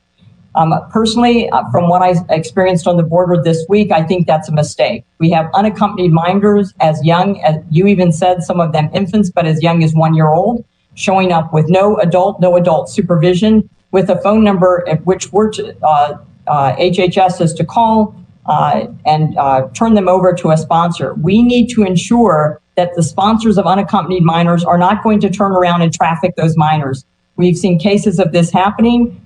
This was conveyed to us by the Border Patrol agents and by the Border Patrol Union members. We know a small fraction of the unaccompanied minors self-identify to HHS officials as gang members. For those that are teenagers and single unaccompanied males, that their age may be under 18, but there's no verification of what age they are. Information not flowing to ICE officials that lead to domestic gang forces and partner with school resources. How are you going to ensure that working with HHS that these children are not handed over to traffickers? Is parentage or familial relationship being established by DNA testing or other documents vetting by DHS documented fraud experts? And will you continue to share information with HHS? Congresswoman, allow me to take a minute to clarify your misunderstanding of what is and is not occurring. The Department of Health and Human Services runs background checks on individuals to ensure that the individuals in whose custody a child will be released is in fact capable of and responsible for that child. Individuals with criminal backgrounds, individuals who in fact are not who they say they are, individuals with other derogatory information that establishes that they are not responsible sponsors for children. The Department of Health and Human Services does not place those children in those individuals' custody, number one. Number two, the memorandum that was on the books achieved precisely the problem of which you speak.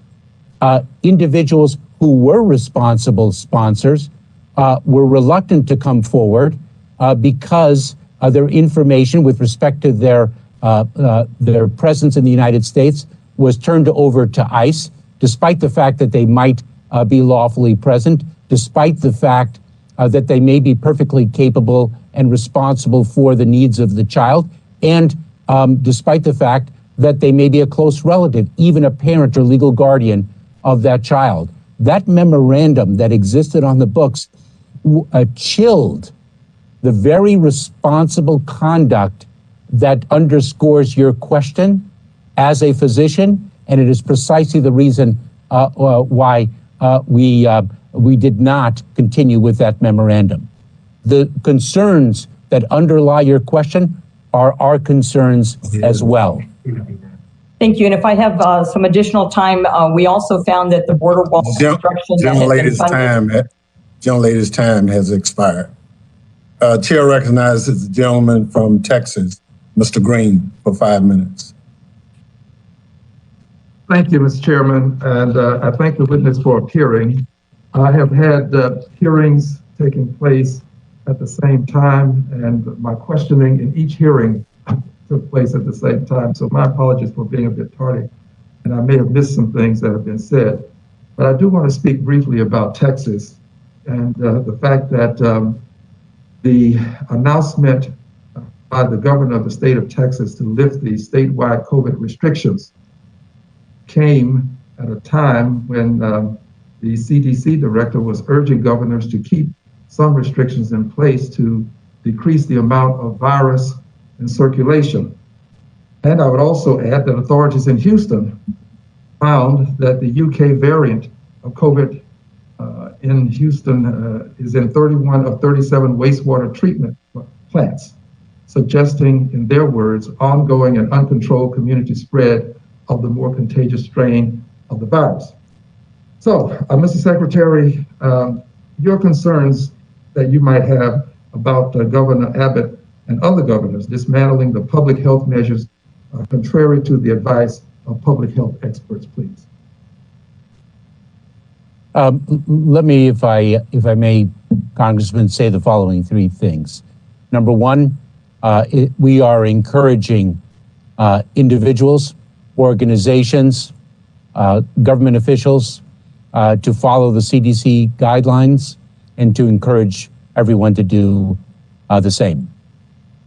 We are advocating strongly to ensure that everyone in the United States is vaccinated for the sake of the public health. We are following the science and the data. And third, we are hopeful that state leaders will permit us to reimburse state and local organizations and community-based organizations that perform testing and quarantine individuals who've crossed the border, so that we can ensure the public health of our communities and of the individuals themselves. Thank you. Moving to another area quickly. The president has proposed a $4 billion 4-year interagency plan. I'd like to get your opinion as to just how important this plan is, because it's supposed to address underlying causes of the migration in the region. It is very important. It is of critical importance. We are, as I mentioned earlier, we are taking short-term actions to address the situation at the border. We are taking medium-term actions, such as building lawful pathways that the laws of our country permit. And we have long-term solutions to make lasting change. And the infusion of resources in the countries of origin from which these individuals flee, the $4 billion of which the president has spoken and to which he is committed, is precisely that, to get to the root causes. Because we can talk about the pull factors, which certainly a number of us have referenced this morning, but we have to understand that the push factors are so extraordinary. Imagine loving parents willing to allow and to their young child under the age of 18 to leave home, traverse Mexico alone to reach our southern border. That speaks of the level of desperation. And we must address the root causes that lead a loving parent to do that. And that is what the $4 billion are designed to do. Thank you, Mr. Chairman. I will yield back any remaining time that I have. Gentleman yields back. Chair recognizes gentlelady from Tennessee, Ms. Harshbarger. Thank you, Mr. Chairman, and thank you, Secretary, for being here to answer these questions. Last week, your Chief Medical Officer and Assistant Secretary for Border Immigration Policy told the committee in a member briefing that CBP does not have the ability and is not testing everyone in their custody before they're released. How many have been released? Do you know that? I'm sorry, Congresswoman, I think I committed earlier to providing that number to a fellow member of your committee, and I will certainly provide it to you as well. And as I mentioned, U.S. Customs and Border Protection did not have the capacity to test in its facilities, and now we are entering into a contract with one vendor to begin, and we will expand as needed so that we can test in a CBP facility when the other mechanisms of which I have spoken are not available. Okay, so you do not know how many have been released and how many of those individuals were tested. Do you know that? I'm sorry, I will get the data to you, Congresswoman. I apologize, I don't have it before me this morning.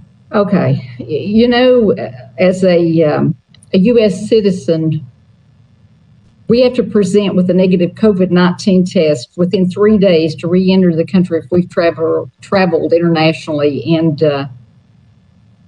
you know, you can't tell me how many have been released or how many were tested. We absolutely need to institute and carry out a valid COVID-19 testing program in order to be able to measure these results. So that's imperative. But I will go on. I'm on the Cybersecurity and Infrastructure Subcommittee, sir, and I'm really interested in the critical infrastructure designations of domestic supply chains.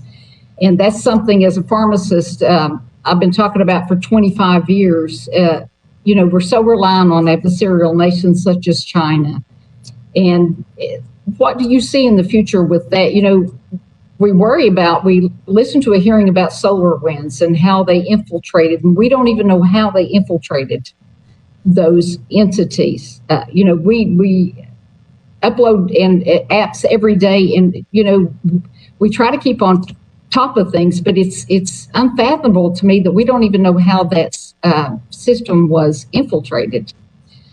You know, like I say, as critical infrastructure goes, what are your plans to ensure that we have domestic supply chains for things like finished pharmaceuticals or chemicals, that we won't have to be reliant on adversarial nations such as China?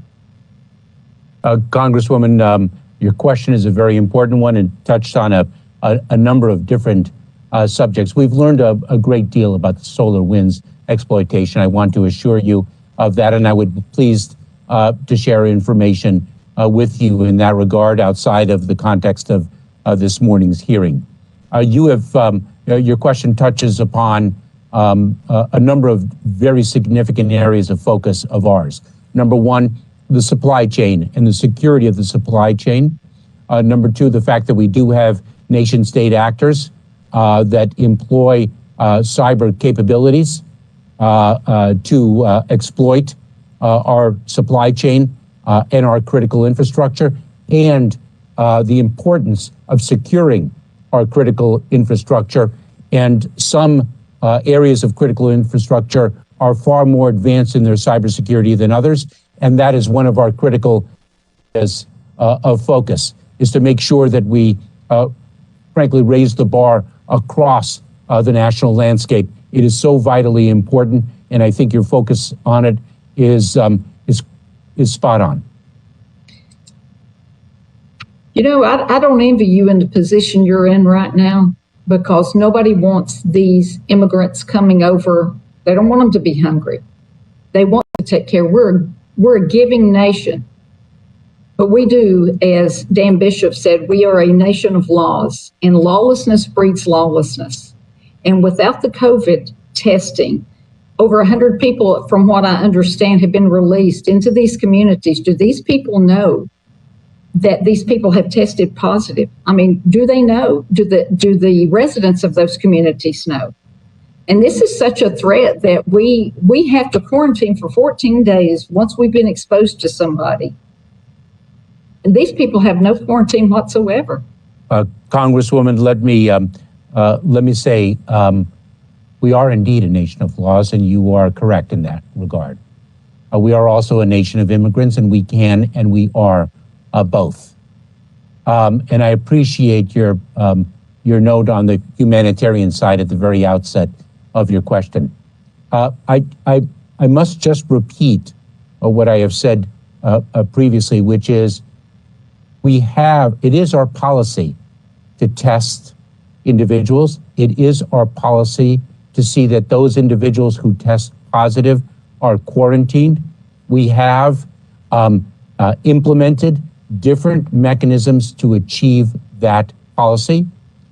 It is our responsibility to coordinate and communicate with local communities so that they understand what is happening.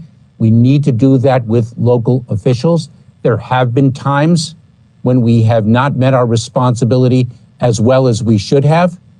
Those instances are brought to the attention of leadership, and they are addressed, and we improve based on the mistakes made. We are deeply committed to the mission. I just have one. Lady's time has expired. Okay. Chair recognizes the gentleman from California for 5 minutes, Mr. Swalwell. Thank you, Chairman, and welcome, Secretary. Secretary, I appreciate the challenge you face on the border, and what I don't appreciate, though, is the feigned concern of my colleagues about these being super spreader events. I mean, these are colleagues of mine who spent the last year going to super spreader events, a number of them at the White House. They mocked the mask mandates that we have here, and I just don't believe that they have a genuine concern of the health of the people on the border presenting any super spreader threat. But I do wish you well and want to work with you to address real issues on the border, humanitarian issues. My question, though, as it relates to COVID is, do you consider COVID do you consider naturally occurring biological diseases like COVID a threat to our homeland? I certainly do, and we have an office that is dedicated to that particular threat stream. We have quite a bit of research and development in our Office of Science and Technology addressing biological threats, Congressman. It is an area of focus, and it was when I was the Deputy Secretary of Homeland Security. And Secretary, does the office have a standing strategy to take on biological threats? It does, Congressman, and I would be very pleased to share that strategy with you and to speak with you about it outside the context of this hearing. Great. And Secretary, finally, what can we do when we looked at the recent attribution to Russia in its desire in 2016, 2018, and again 2020 to interfere in the election? What can we do to make sure that we learn from the mistakes of the past in our responses, and that as we go into a midterm election, that they are nowhere near as successful as they have been in the past? And I say that because I do think Chris Krebs and his team did the best job that we've seen in the last 4 years. But what can we do to still make sure that we attribute it to them, we publicly shame them, we stop the behavior, and we educate the American people about what their intent is? Congressman, we have quite a number of tools in our toolbox to address adverse actions by state actors. And certainly we evaluate each threat to the homeland based on the facts and the dynamics that it presents. And I know the National Security Advisor of the United States has spoken on this very subject, and that we have met on it as a government across the federal government. And I don't want to speak further to that. Val Demings and I are headed into an Intelligence Committee hearing. Val, I'm happy to yield to you if you want to get any questions in before you have to go. Chair recognizes the gentlelady from Florida for the remaining time. Thank you so much, Mr. Swalwell and Mr. Chairman. I'm not sure how much time you have left, but Secretary, thank you so much. Let me just make one thing clear. The safety of our nation is our number one concern. And one of the things that I will not do, though, is to use law enforcement as political pawns, like unfortunately I have seen too many times, or my colleagues on the other side of the aisle do. Since I have been on this committee, long before you and under a prior administration, I've heard about staffing shortages. I've heard about low morale, training challenges with Customs and Border Patrol officers and agents. And so I know, Mr. Secretary, you just got there, but could you please update us on the status of the men and women on the front line who, regardless of the political games I see and hear too frequently on the other side, are doing the best job that they can do? Congresswoman, thank you so much for that question. I walked into office on February 2nd of this year with already tremendous pride in the men and women of the Department of Homeland Security and the men and women on the front lines. My pride has only swelled in the days since I took office. I will share with you that I was on the border a few weeks ago, and I saw the heroism, the true heroism of the men and women of the United States Border Patrol. I saw them undertake personal sacrifice to not only ensure that the border is secure, but that the needs of very young children are taken care of. And they accomplish both. I heard from them concerns about the fact that the leadership of the department in the past had not addressed their public health and well-being. I heard that from their representatives.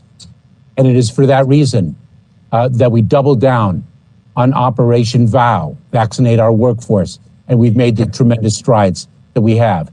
It is why I am pushing for the right sizing of our workforce and the funding we need to accomplish that. I will do everything in my power to fully support the men and women of the Department of Homeland Security, because they do everything in their power to serve the American people and to do so nobly and ably. Mr. Secretary, Gentlelady's time from Florida has expired. I yield back. Gentleman from Georgia, Mr. Clyde, for 5 minutes. Secretary, pleasure to see you here today. Do you agree that we have a crisis on the southern border? Yes or no? Congressman, we have a very serious challenge, and I don't think the difficulty of that challenge can be overstated. We also have a plan to address it. We are executing on our plan, and we will succeed. That's what we do. Okay.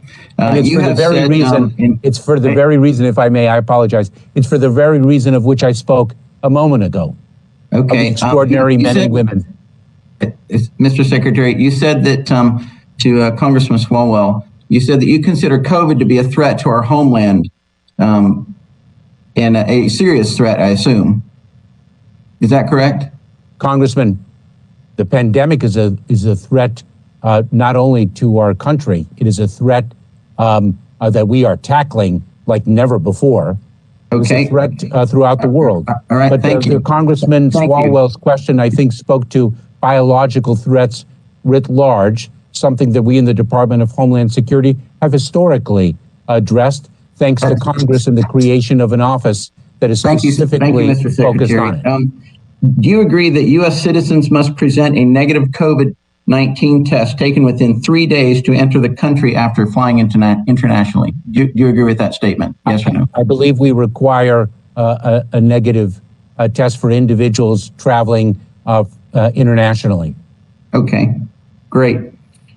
Yet there are thousands of foreign nationals that cross our borders and that are released into our communities without us knowing if they've had a COVID-19 test or not, whether they test positive or whether they test negative.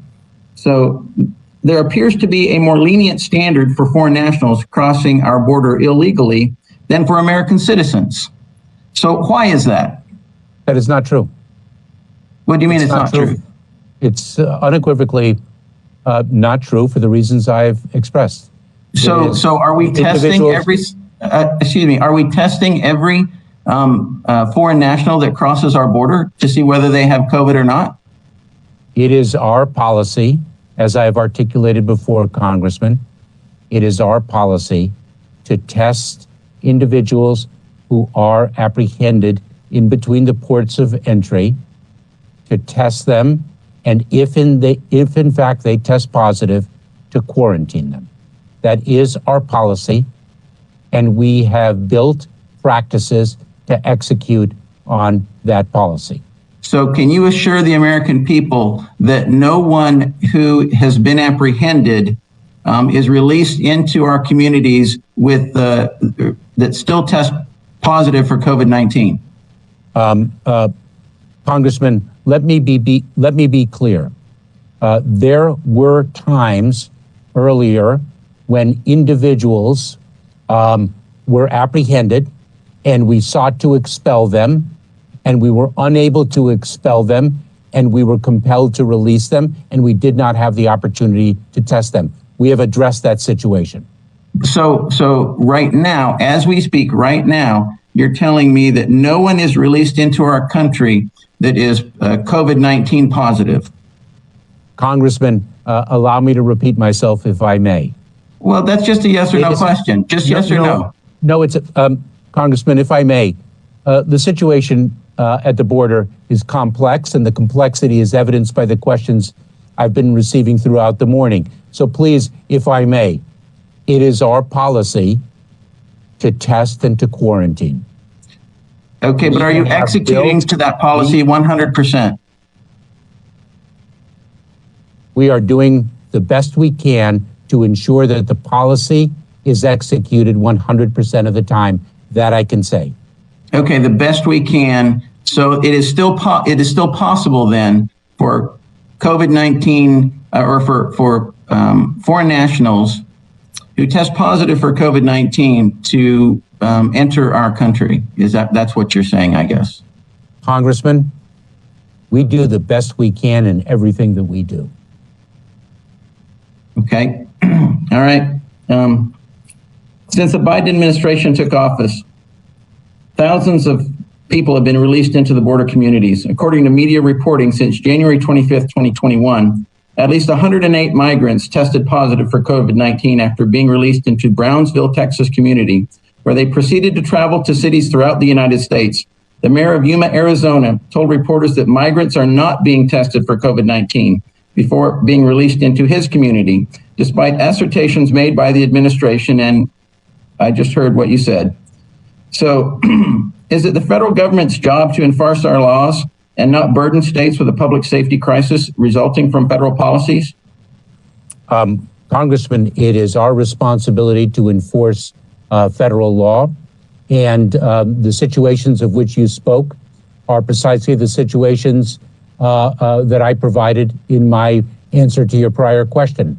There were instances in which individuals were released, and you mentioned Brownsville, and that is an example of that.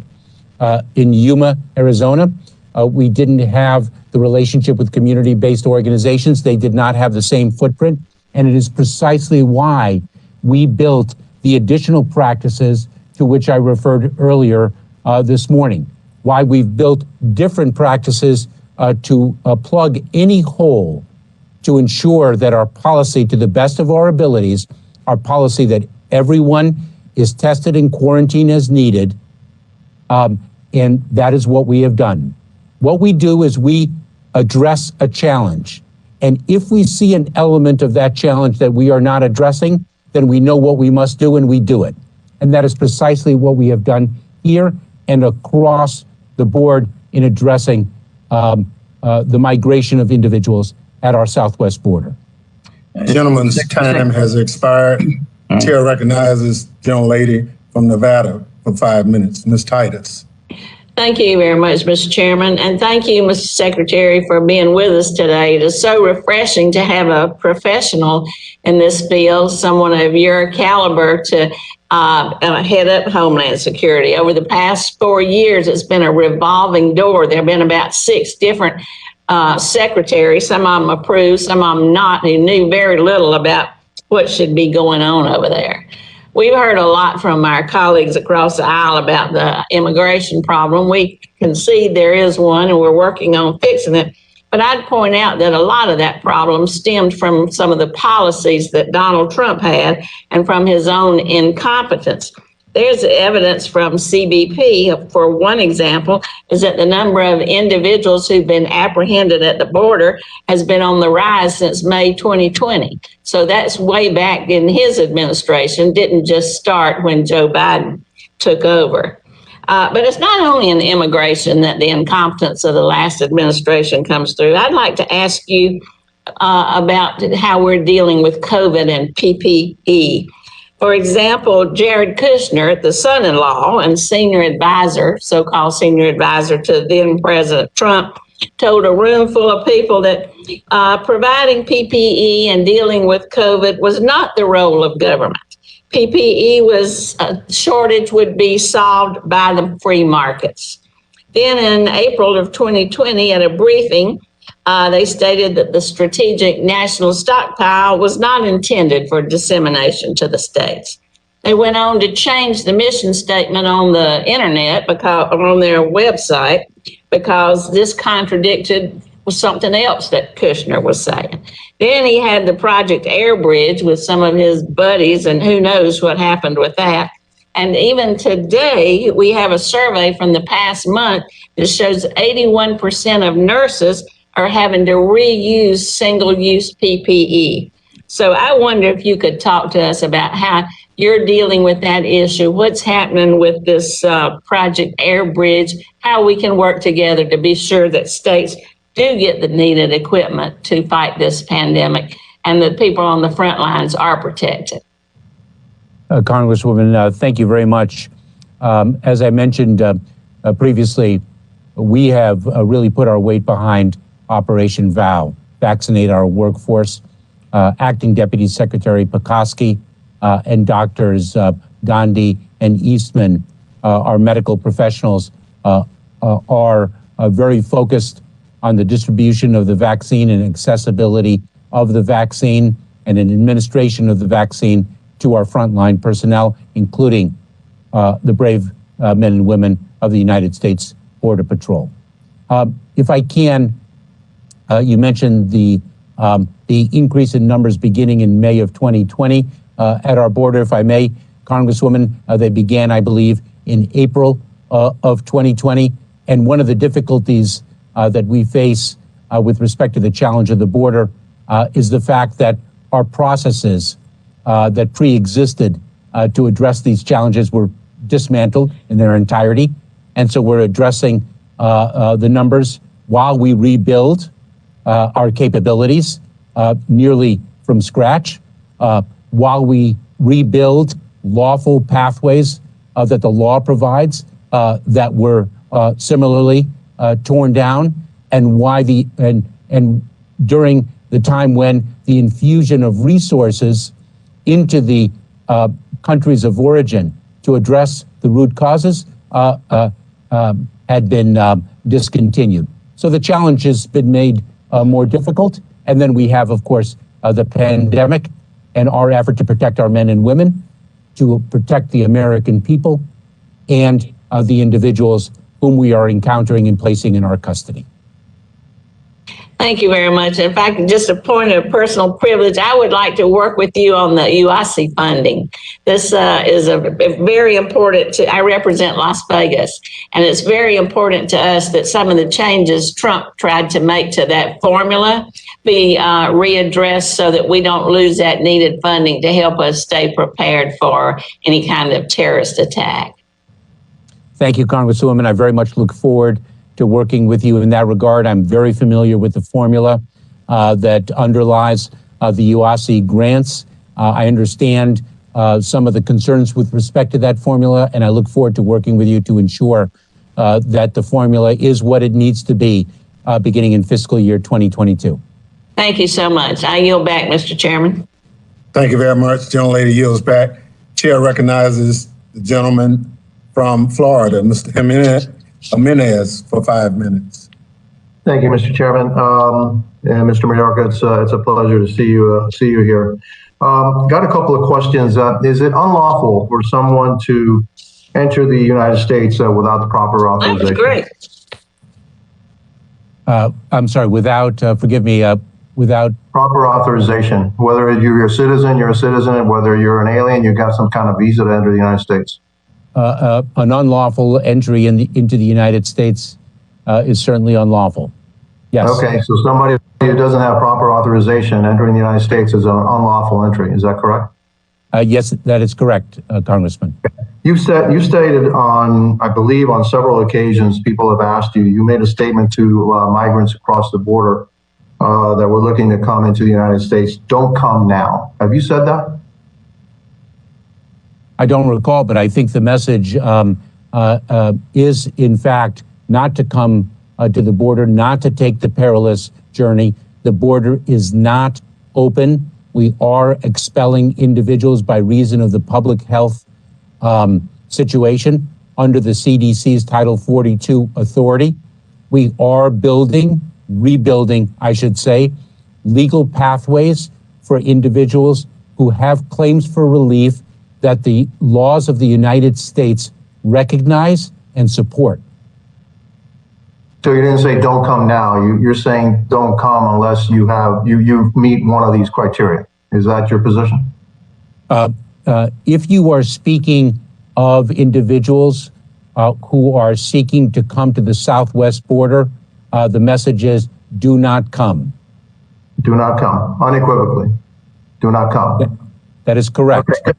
Thank you. I had the privilege of being with some of your agents this past Monday, and they were quite candid in what they required to do their job. Number one was personnel.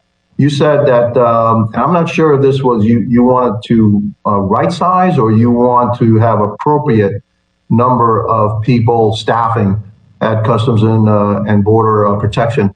Are you going to be asking for additional personnel in your budget request to the president? Yes, I will be. Okay. Yes, I have. Thank you. The second thing that they asked, and it was pretty specific on their order, was finish the wall. And I know that the president stopped the construction of the wall, even portions of the wall that were already appropriated in a bipartisan manner.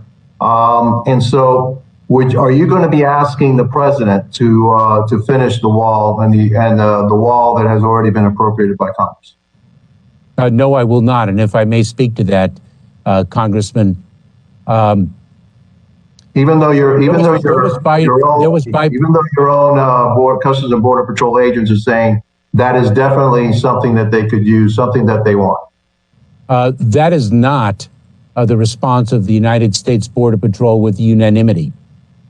And I will tell you from experience that is not the path that individuals on both sides of the aisle believe is the correct one.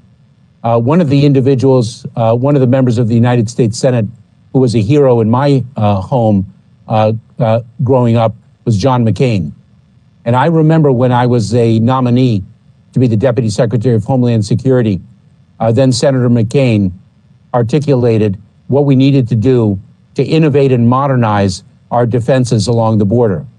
We didn't, nor should we, rely exclusively on physical barriers because the border is not the same across its many miles of stretch, and the migration challenges are not the same along the many miles of the border on the south and, in fact, on the north as well.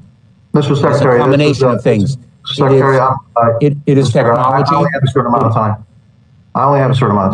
All right, so it's funny you say that you don't have unanimity on that. I'm talking about the portions of the wall that have already been funded. Your agents, every single one of the agents I spoke to said that they would like to have those portions finished, that there are portions that were about to be rebuilt that were stopped, and it made no sense.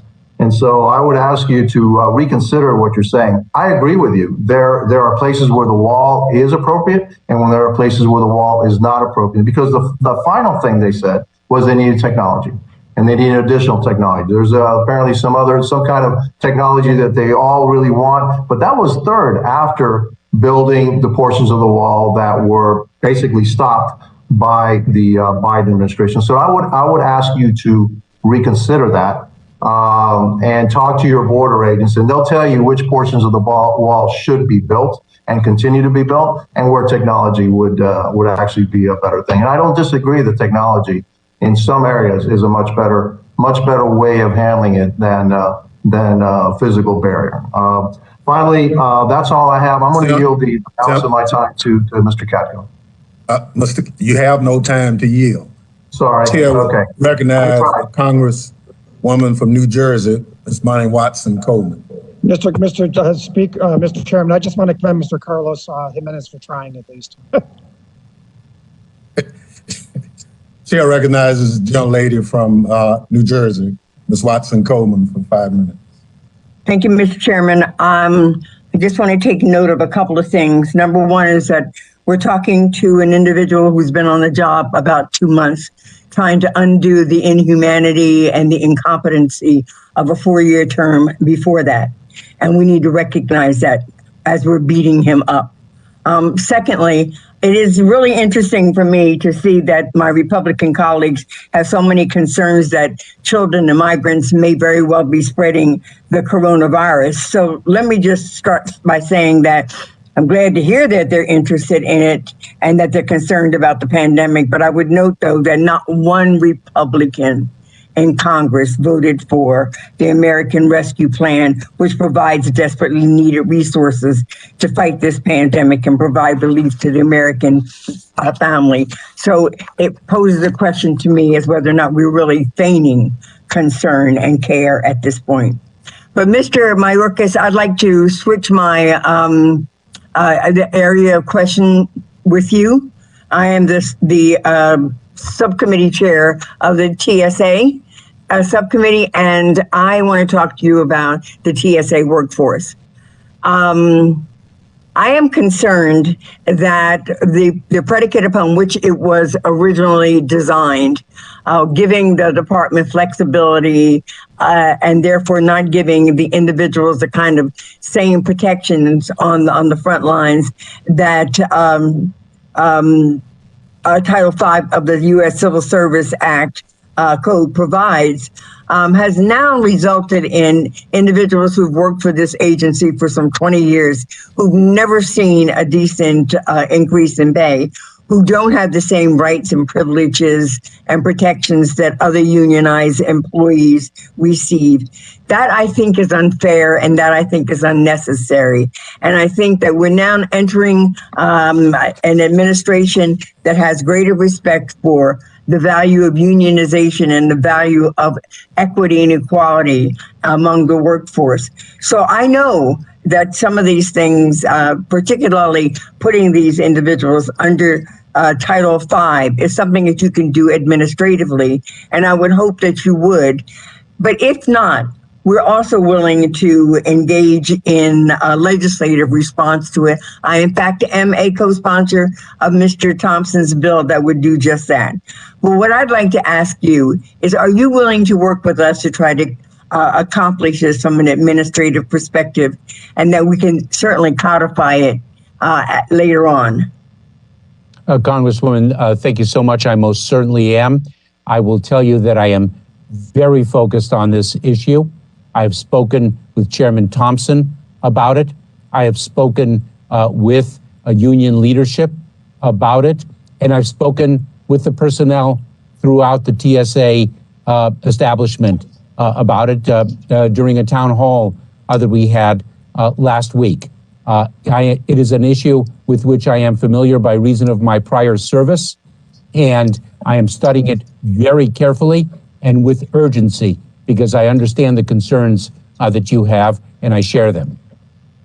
Thank you very much. I'm not sure how much more time I have left, but at some point I'd certainly like you to tell me what you were doing to improve upon the backlog of the H-4 visas, because the backlog had the former administration's incompetence in dealing with this area as well resulted in a backlog, resulted in women not having jobs outside of their homes. It's impacted family incomes, and it has actually robbed us of high-level skills and education that would be helpful to us and our economy.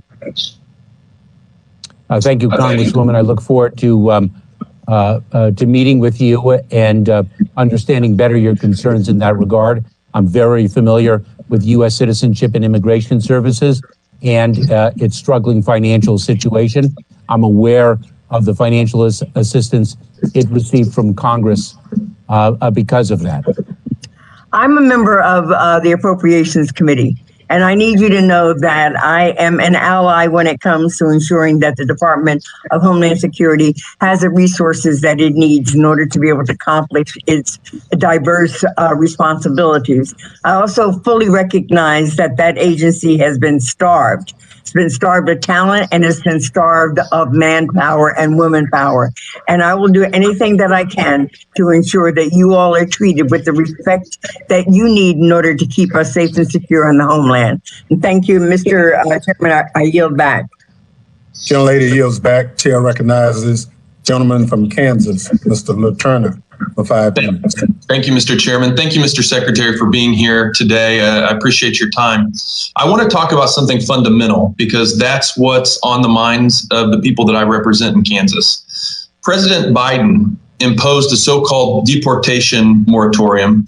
He ceased unilaterally construction of the southern border wall, terminated the migrant protection protocols. His border immigration policies and rhetoric undermine, in my opinion, a core American value of American life, and it's the rule of law. This principle has guided and sustained our country for more than 2 centuries. If we reward unlawful migration with the greatest prize anywhere in the world, and I think you would agree with that, which is American citizenship, we will erode the legitimacy of our immigration system, which is the most generous system in anywhere in the world.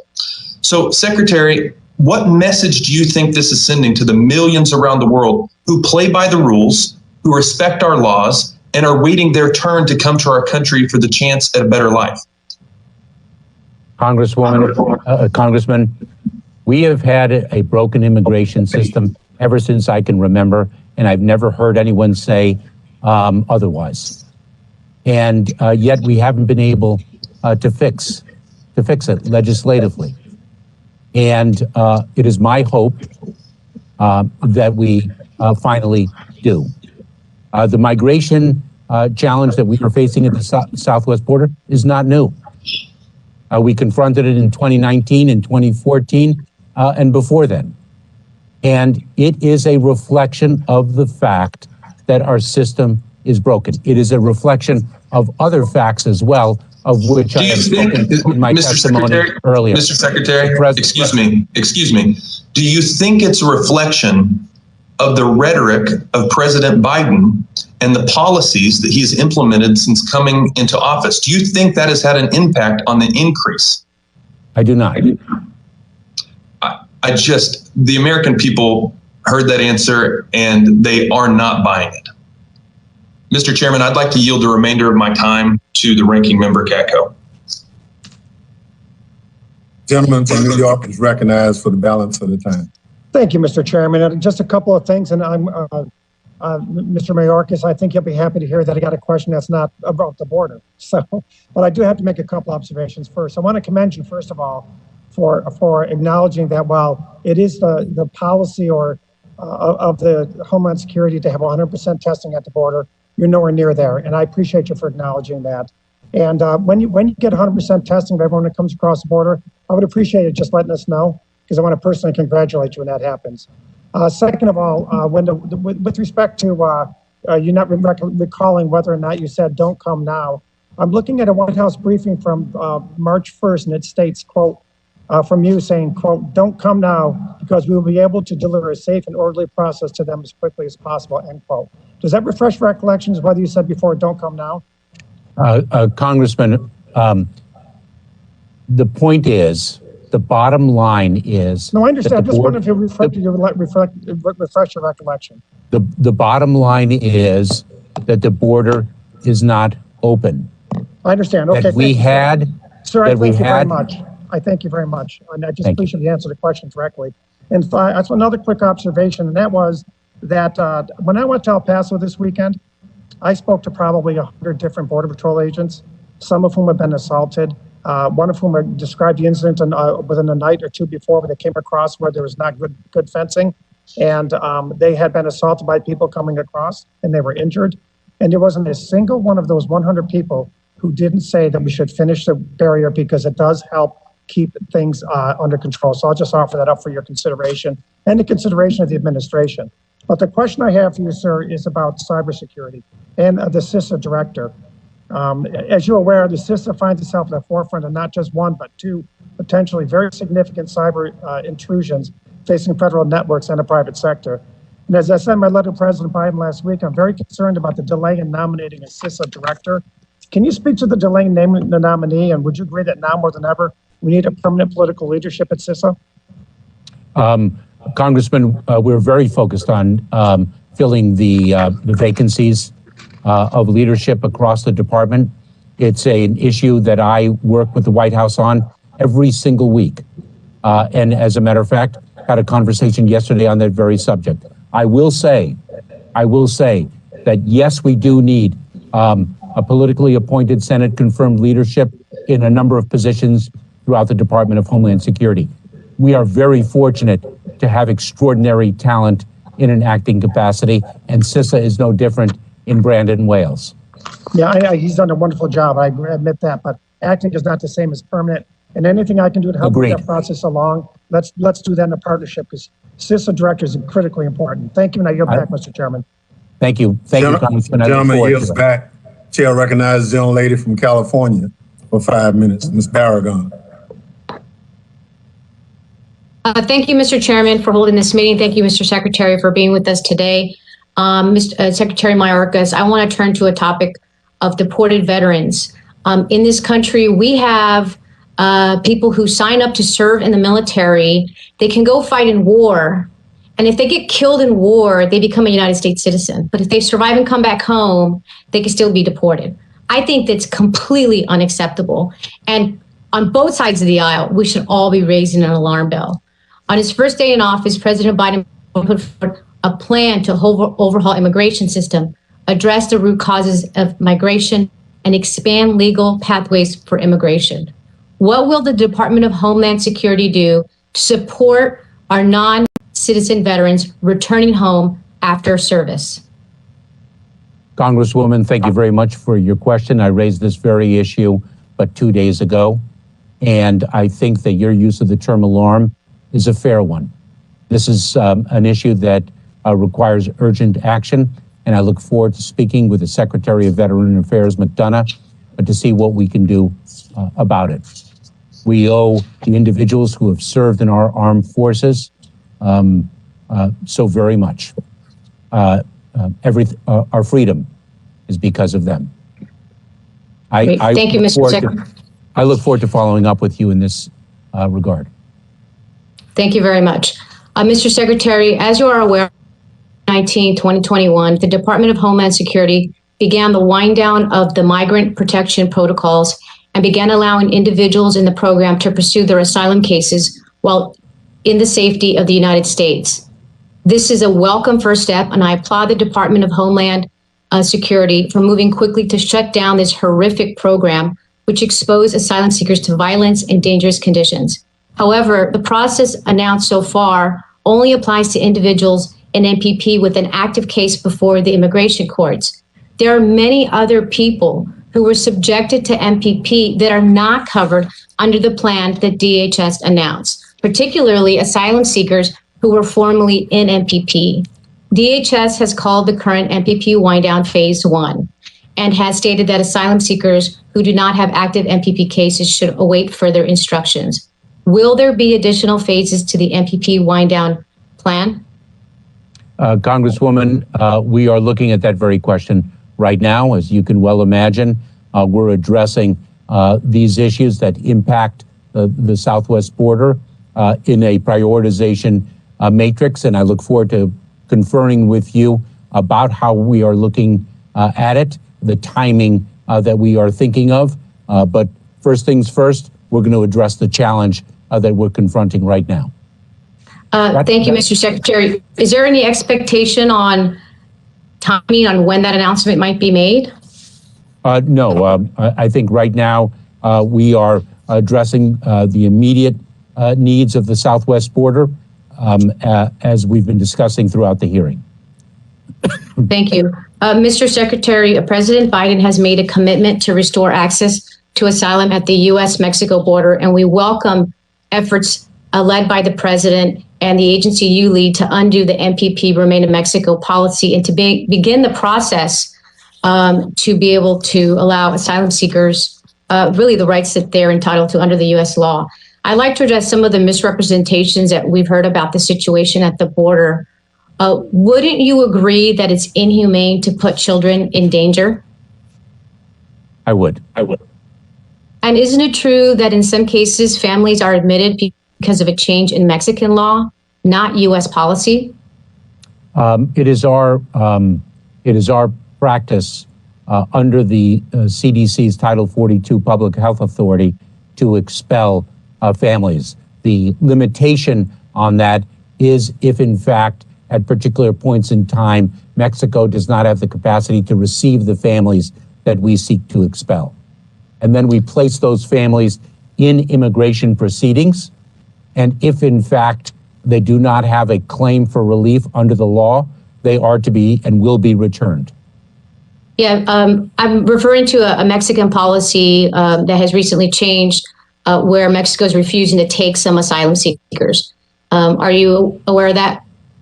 I'm aware of the change in law, Congresswoman. The change in law provides that families with children of a particular age are to be in the custody of a particular organization, a government organization in Mexico rather than the immigration authorities. And that is, as I understand it, the change in Mexican law. Thank you, Mr. Secretary. The Mexican law was passed during the Trump administration, and they did build capacity to prepare for its implementation. And with that, Mr. Chairman, I know I'm out of time. Appreciate the time, and thank you for your efforts. Mr. Secretary, I yield back. Thank you. Young lady yields back. Chair recognizes the gentleman from Michigan for 5 minutes, Mr. Meyer. Thank you, Mr. Chairman and Ranking Member and Secretary Mayorkas for joining us. I just want to second many of the concerns that my colleagues had around our border security and around the strong influx of both asylum seekers and migrants more generally at the border. And it's obviously a pressing challenge, and I hope we will continue to work together to address it. But I wanted to touch upon another area of focus dealing with immigration, and that has to do with the H-2B visa program.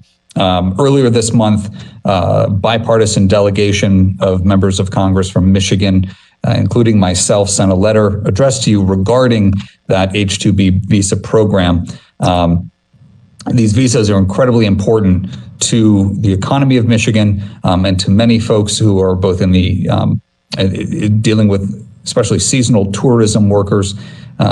And I think there is a strong need and a collective desire to fix this program so we can offer our businesses, especially those bouncing back from deep struggles over the past year due to COVID and the lockdown restrictions that we've had, to make sure that they're well situated in order to come back as we're on the upswing this summer. So we have many small and seasonal businesses in Michigan that rely on H-2B visa holders for employment. They struggle to find employment otherwise that is not just seasonal visas. And we are a state that has a strong domestic tourism component in the spring and summer months. So this is a vital component of our economy. And not too long ago, DHS announced that the 33,000 H-2B visa cap for the second half of the fiscal year was already reached. Now, there still remains a critical labor shortage and a need for seasonal business workers across Michigan, in addition to the rest of the country.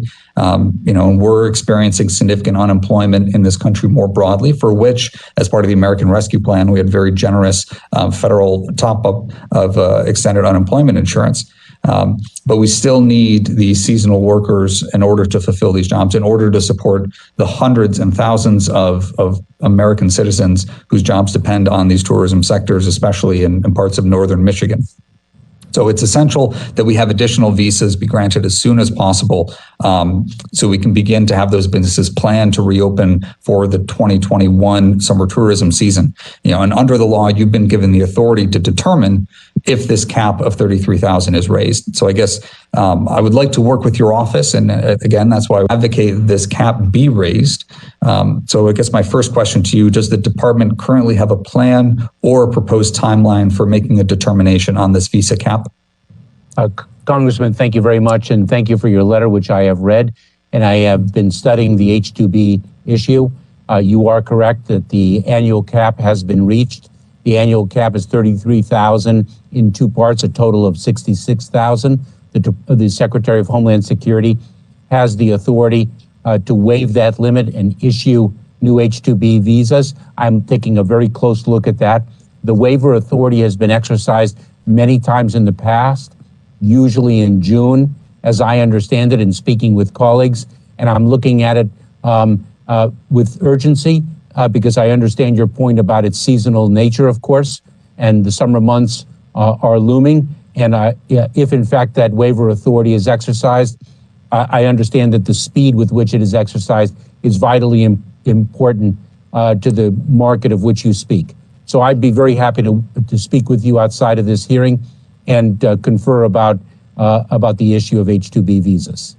I do thank you, Mr. That there's. Oh, I'm sorry, Congressman. I do think there are some reforms needed in that program, but perhaps they will not be accomplished in short order. Understanding that of the urgency with which you speak for the people of Michigan.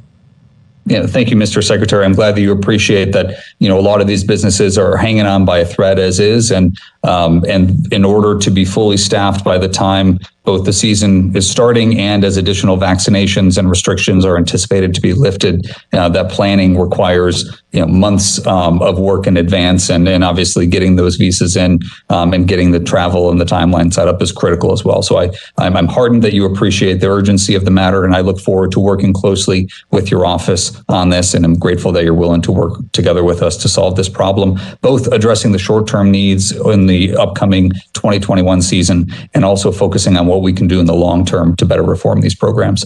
Thank you, Mr. Chairman. I yield back. Gentleman yields back. Chair recognizes the gentlelady from Virginia, Ms. Loria, for 5 minutes. Well, thank you, Mr. Secretary, for joining us today. And I wanted to shift the discussion to our ports and Customs and Border Patrol. In my district, we have the Port of Virginia. And I recognize the critical role that Customs and Border Protection plays within the transportation, especially with regards to secure our nation's maritime ports and the flow, mostly in our port container traffic through there. But in the last few years, Customs and Border Patrol has increasingly relied on the ports and other non-federal entities to provide both facilities and payments of overtime for its officers in order to services that ostensibly, through the customs fees that are collected, should be able to support our ports without having to have an additional non-federal contribution. So I just wanted to ask you today if you would be able to provide to our district and also other ports the list of unfunded requirements, both for staffing and facilities that Customs and Border Patrol would need to be able to meet their requirements for both overtime and facilities without asking our local communities to make an additional investment in order to continue the operation of our port. Congresswoman, I look forward to looking into that and reporting the results out to you and meeting with you on this subject. It's not one that I am intimately familiar, quite candidly, but I will share with you. I know that our fee revenue our fee revenue at Customs and Border Protection is down, but I'm not familiar with the sharing of responsibility, if you will, for overtime. I'll look into that very quickly and circle back with you. I appreciate that. And thank you so much. And we really appreciate the support that Customs and Border Protection provides to the Port of Virginia. Another issue I wanted to touch on briefly is about FEMA and disaster preparedness. We're in a coastal region that is, frequently experiencing nuisance flooding, sunny day flooding, kind of ongoing flooding issues that have become increasingly more prevalent. And wanted to talk with you about ways that FEMA could assist communities that have to deal with these continuing and ongoing issues that are not, one-time natural disasters such as a large storm. And how we could work together with the communities to deal with slow onset or continuing hazards, and how FEMA can be more involved in helping our communities through those issues. So I look forward to meeting with you about that as well, because that is something that we are looking at, especially given climate change and its impacts on the Homeland Security and our mission sets, and how we can best equip local communities to address the impacts of climate change, severe weather conditions being one of them. So I very much look forward to working with you in that regard, and we'll schedule a meeting to that end. And I thank you. Well, thank you, Mr. Secretary. And lastly, I'm new to this committee, but have been serving previously also on armed services, and I'm very glad to be serving on the Transportation and Maritime Security Subcommittee of this committee, and interested in the Coast Guard and the continued possibility of expanding the Coast Guard operations in the Western Pacific in support of enforcing, unrecognized Chinese maritime claims and illegal fishery activities, and all of those different things that are of utmost concern. So would love to also have a conversation with you about how we can further leverage the Coast Guard and these national security issues that impact our homeland. Thank you very much. I look forward to that as well. I meet regularly with the Commandant, Admiral Schultz, and our acting Deputy Secretary, David Pekoski, hails from an illustrious career in the United States Coast Guard, and I'm very familiar with the issues and very much look forward to speaking with you about them. Well, thank you, Mr. Secretary, and I yield back the remainder of my time. Gentlelady yields back. Chair recognizes gentlelady from Florida, Ms. Kamak, for 5 minutes. Well, thank you, Mr. Chairman. I appreciate everyone's time here today. Thank you, Secretary Mayorkas. I know we've been in and out of meetings all day today, so if this question has been asked previously, I apologize. Can you tell me what FEMA stands for? The Federal Emergency Management Administration. Excellent. So since FEMA has been now deployed to the border, that would stand to reason that there is an emergency on the border, correct? Congresswoman, perhaps you did not hear me when yes or no will suffice. We have a very serious challenge at the border, and we are tackling it. So FEMA, being the Emergency Management Administration, they deal with emergencies, and they are now being deployed to the border, and it's not an emergency? Is that what I'm hearing? Congresswoman, if you'll allow me, FEMA, the men and women of FEMA have tremendous capabilities, operational capabilities to address challenges that we confront in a series of our mission sets. And I'm glad you said, I'm so sorry, I have to reclaim my time because I'm very limited. And I'm glad you said that because the men and women of FEMA are incredible. And I represent a hurricane prone state. So this is really important to me, especially as the ranking member of the Emergency Preparedness and Response and Recovery Subcommittee. So with everything that we have going on, a global pandemic, a border crisis, with everything happening, does FEMA have the resources necessary to effectively respond to the pandemic, the border crisis, and the upcoming hurricane season, in your opinion? Yes. And again, yes, they do? Yes.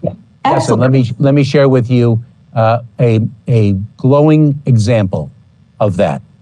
As I said at the outset, the president set an ambitious goal for FEMA to set up 100 federally supported community vaccination centers in 30 days. They stood up 441 in 30 days, and the number is over 900 today. Their capabilities are extraordinary, and I have tremendous confidence in their ability to provide the assistance that they are to Health and Human Services in addressing and that critical infrastructure, right? Children, in handling the issue of the unaccompanied children arriving in large numbers at our southwest border, and their other mission sets. Tremendous confidence. Excellent. So real quick, talking about the infrastructure, and I know FEMA is great when it comes to standing up infrastructure, but talking about DHS as a whole, and I know you all play a role here, do you support the walls around the capital region? What wall, are you speaking of the fencing, Congresswoman? Yes, the 10-foot wall fencing with razor wire around it. Congresswoman, that is a issue that Congresswoman, if I may, that is an issue that I have not studied. I've left to the security experts with respect to what particular type of physical barriers are best suited for the protection of the capital region. And I apologize. I know I'm new here, and I know you're new here, but as Secretary of DHS of Homeland Security, you're telling me that you haven't studied whether or not a 10-foot fence around the capital region is necessary as Secretary of Homeland Security? Congresswoman, I have deferred to the experts with respect to the nature of the physical barrier that is most effective in protecting the capital region, where that barrier should be, whether it should be singular in nature, wherever it is, or whether it should vary. Secretary Mayorkas, I appreciate that. I'm going to reclaim my time because I think we can both agree that physical barriers do work, but I do want to bring it home a little bit because I know several of my colleagues have talked about the statistics, the numbers of folks coming over the border, but I just want to bring it home a little bit. See, I'm from a small town out west, and the month before I was supposed to graduate high school, which was 2006, one of my classmates was kidnapped by an illegal who had been deported multiple times. And I think when you have policies that incentivize folks to come over illegally, and we don't have the proper mechanisms in place to protect our borders, as you say, FEMA has been deployed and they are an emergency agency, that kind of impact has resounding effects. So my question to you, her name was Amber Scott, the young lady that was kidnapped by this illegal criminal.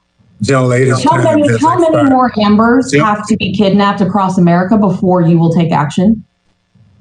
Young lady's time has expired. Mr. Chairman, may I? Yes. Mr. Chairman, may I answer that question? Yes.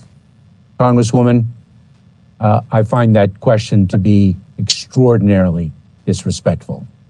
Disrespectful not only to me, but disrespectful to the men and women of the Department of Homeland Security and to all the frontline personnel throughout this country who dedicate themselves to the safety and security of the American people. I'm sorry you feel that way. I'm sorry that you feel that way. I'm sure the American people feel very disrespected about the border situation they're facing right now. And with Young that, lady's time has expired. Chair recognizes gentleman from New Jersey, Mr. Gottheimer, for 5 minutes. Thank you, Chairman Thompson, for recognizing me, and Secretary Mayorkas. Welcome to the committee. Thank you for your service, and I look forward to working together to help protect our great country. With the attack on the U.S. Capitol on the 6th of January, we witnessed the merging of a wide range of domestic extremist ideologies, including members of groups with international ties like the Proud Boys, domestic extremist militia groups like the Oath Keepers and the Three Percenters, as well as followers of QAnon, Stop the Steal, and other movements. If I can ask, as head of the Department of Homeland Security, do you agree that racially and ethnically motivated violent extremists present one of the greatest threats to our safety and security as Americans? I certainly do, Congressman. And thank you. And if so, how is DHS working to strengthen its understanding of these extremist groups and how they organize? Congressman, we are gathering intelligence and information from varied sources. We are communicating that information to state, local, tribal, and territorial personnel to ensure that our first responder communities across the country are well equipped with that information.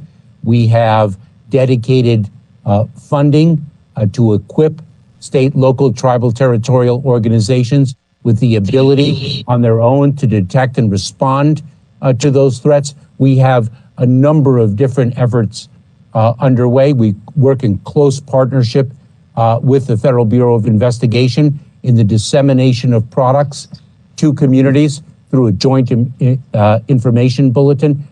We have many efforts underway, and I look forward to elaborating with you when we meet outside the context of this hearing. Thank you so much. Welcome that opportunity. Thank you so much, and I do as well, sir. In my home state, in the New Jersey Office of Homeland Security and Preparedness, has been warning of the threat of militia extremist groups for several years now. In fact, it was the very first government entity in the United States to label white supremacy as a top-level terror threat.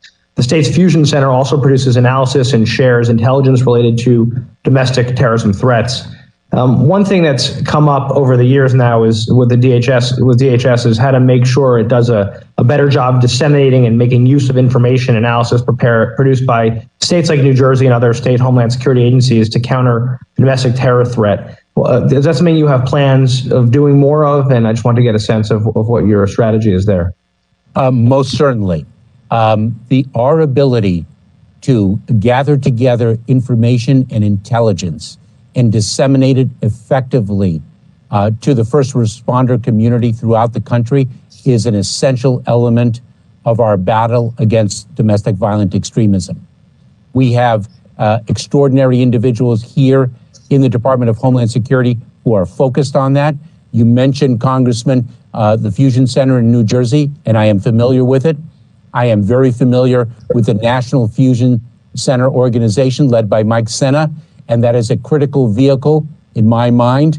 And we have to really resource the fusion centers so that we have an architecture across the country to use the information advisedly and effectively in countering this very serious threat that our homeland faces. Grateful for that. What do you see, as you probably are aware, it seems that many of these domestic terror groups and movements are increasingly decentralized and don't always rely on a single leader or defined structure. What challenges do you see that are unique or particular by these threats from a decentralized extremist network? What threats that provide to the homeland and to law enforcement? And what do you think we should be doing about that? Congressman, I think the fact that it is a decentralized threat, that it is so diffuse, that we're speaking of loose affiliations, we're speaking of lone actors. Right. We are addressing the fact that the problematic ideology that underlies their drive to violent acts is so easily disseminated throughout social media. That presents a challenge that is really quite difficult. And I met as recently as yesterday with personnel, my colleagues across the federal government, to develop strategies and best understand the threat and how we can most effectively confront it on behalf of the American people. Thank you, Mr. Secretary. I look forward to working together. Thank you so much. I yield back. Thank you. Gentleman's yield back. Chair recognizes the gentleman from Texas for 5 minutes, Mr. Pfluger. Thank you, Mr. Chair. Thank you, Mr. Secretary. And I appreciate your words saying that you'll do everything you possibly can to support the CBP agents, those in DHS that are doing their level best every single day to protect this country. I want to clarify something. You've said very emphatically that the border is secure today. You've also said that it is not open. So what you're saying is that your own CBP agents are apprehending 100% of those who are illegally crossing. The United States Border Patrol does an exceptional job in. Are they apprehending 100% of the illegal crossings? I don't know of any reason to believe that they are apprehending a smaller percentage that has historically been the case. Okay, so it's not. So my definition of security. Excuse me, sir. When I look at the definition of security, it says that it's the state of being free from danger. And as a fighter pilot, I would never call something secure if there were gotaways. And your agents have told me in the last 2 months that on average, 4,500 to 6,000 gotaways are crossing the border every single day. The most concerning is the known or suspected terrorists, of which we know, and from this testimony, those have crossed over. So are you certain that we have apprehended 100% of the KSTs that have crossed the border? Congressman, I have no reason to believe that we have not, but I must tell you, I'm completely unfamiliar with the data that you referenced. I am not certain of the accuracy of the information that you have, and I also am very troubled by the definition that you quoted. Can you repeat that definition? Just a simple definition from a dictionary. I'd like to move on with the data. Because it's certainly not surprising, and I would ask you: are you willing to release the gotaway number on a weekly basis? And then likewise, when it comes to known or suspected terrorists, will you commit today to providing a classified brief, comprehensive brief that gets into the affiliation of these terrorists and also speaks to the JTTF or their ICE concerns? Congressman, I will honor my obligations to provide this committee with information as a primary committee of jurisdiction. Thank you for that. I appreciate that. I'd like to move into something that's extremely concerning. On Sunday, Midland, Texas, my home district, without notification, without coordination, without any alert to the local or state officials or to my office, received an emergency intake center with 700, up to 700 UACs between the age of 15 to 17, with no saying that they were not going to have any criminal or behavioral issues, that they would be there for 2 to 3 weeks, and that they're placed into this situation in Midland. What I'm wondering is that site going to be there for 2 to 3 weeks? Are there further sites that are going to exist? Why was there no coordination with local or state officials prior to this happening? How do we verify the age of those individuals that are there? Congressman, it is our responsibility to communicate effectively with local communities when we have actions underway in them. If there was a failure to communicate with local officials with respect to our plans to open a facility in Midland, Texas, to shelter unaccompanied children, then that's a failure on our part, and I'll follow up and make sure that does not happen again. We're very concerned about that failure of communication. The folks in my district and along our southern part of my own congressional district lie approximately 100 miles from the border. The reason that I started out with the questioning is because we are very worried about the security. And when you say the border is secure, and there are literally hundreds, if not thousands, of folks that are crossing that are not contacted, that are not apprehended, I have major concerns about that. We know this because there are drones that see these individuals crossing without contact. We know this because the sign cutting along the border where there are not physical barriers or technology. Mr. Secretary, it's very concerning our policies in the last couple of months that have reversed course. And I don't have to go back into detail from this hearing today on the questioning that's already happened. will you commit to doing everything you possibly can to secure our border? Yes, I will. I have, as have the men and women of the Department of Homeland Security. We have been unwavering in that commitment. And your citation to the past 2 months in the context of this issue, I would respectfully submit is misplaced. Well, I appreciate what the Border Patrol, Customs and Border Protection agents do. They put their life on the line every single day. My utmost respect to them and their families, because they truly are giving everything they have to keep our country safe. More needs to be done. Thank you. Thank you, Congressman. Thank you, Mr. Chairman. Thank you. Gentleman yields back. Chair recognizes the gentleman from New Jersey, Mr. Malinowski, for 5 minutes.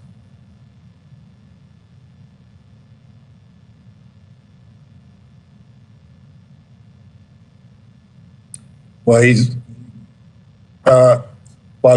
coming, we recognize the gentleman from New York for 5 minutes, Mr. Torres. Unmute yourself.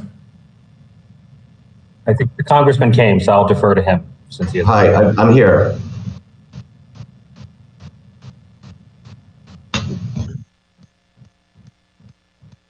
Am I okay to go, Mr. Chairman?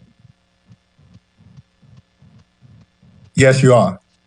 Thank you so much.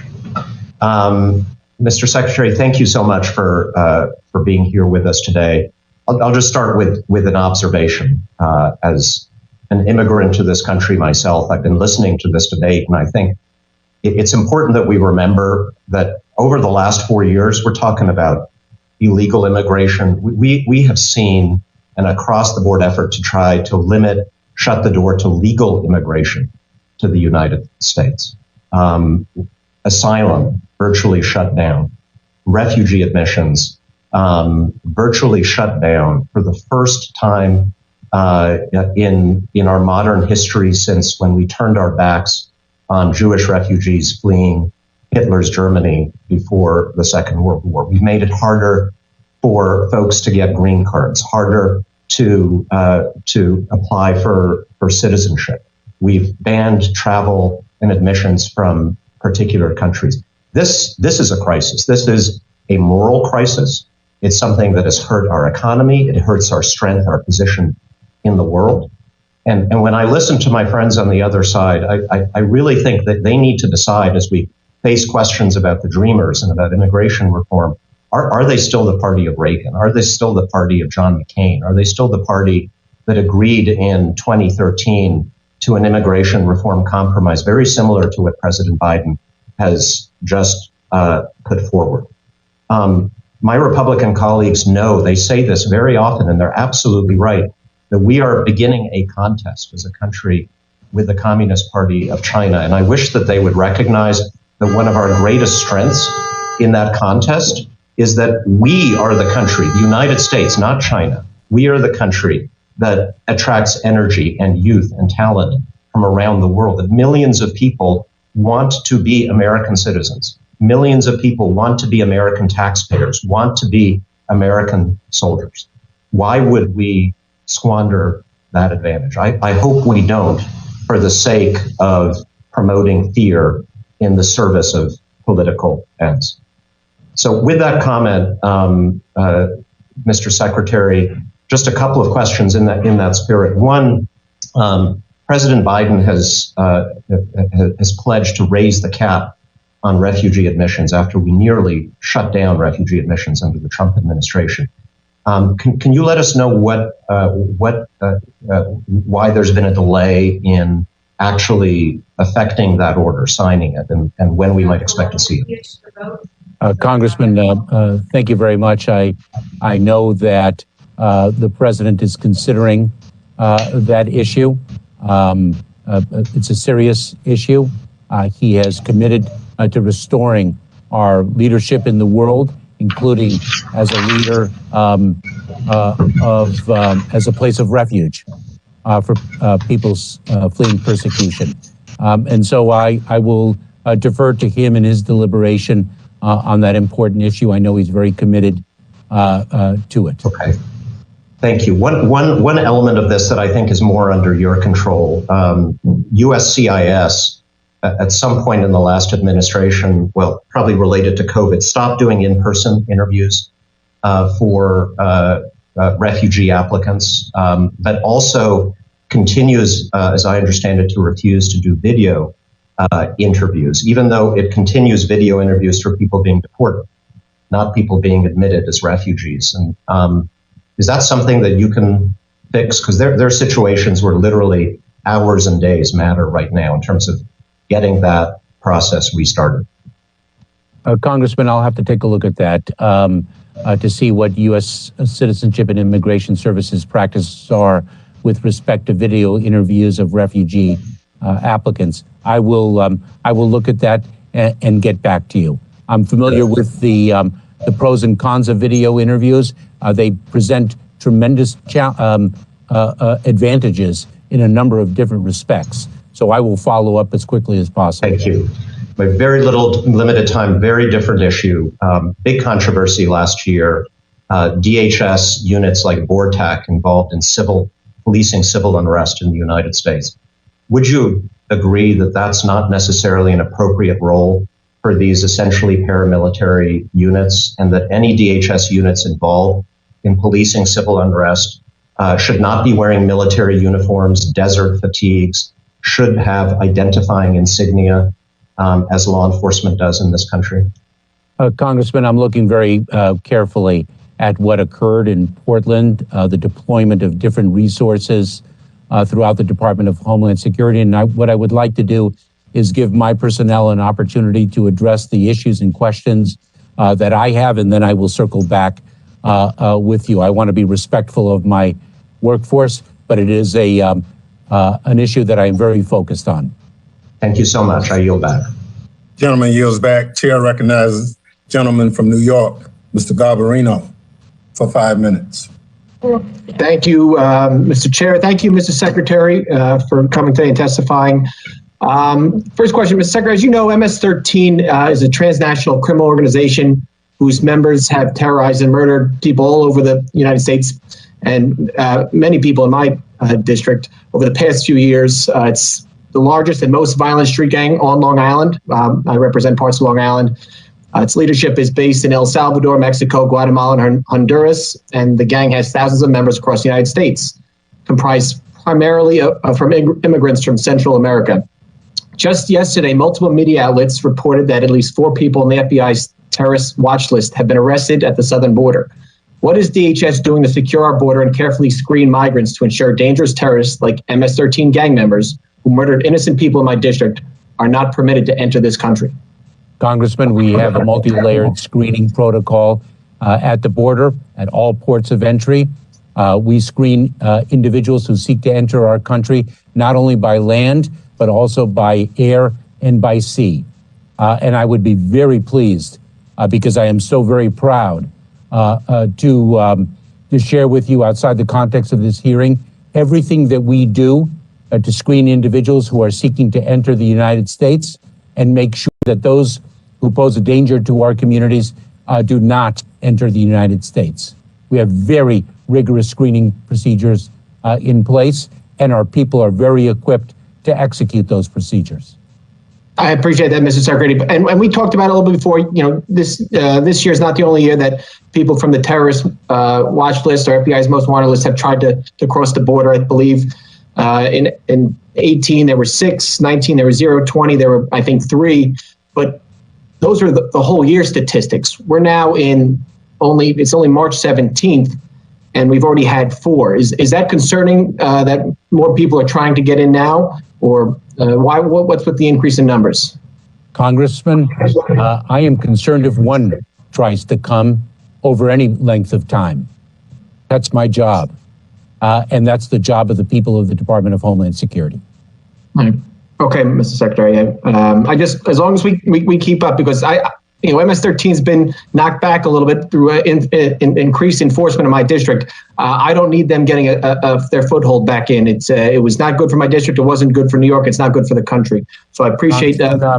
Congressman, I didn't mean to interrupt, but I prosecuted MS-13 gang members. I prosecuted many different types of gang members. As in my work as an assistant United States attorney, as the United States attorney across the country in the Central District of California. I would be very pleased to discuss with you the strategies that we are employing and the strategies that I have in mind to tackle this threat, which has been too persistent for too many years. I appreciate that, Mr. Secretary. I'm going to switch gears real quick. I'm also the ranker on the Cybersecurity Committee. And just a quick question. Can you explain why there was no congressional notification of the White House's announcement today to establish another unified coordination group in light of the Microsoft Exchange vulnerability? Congressman, I'm not familiar with the communication channel, what it was and what it wasn't.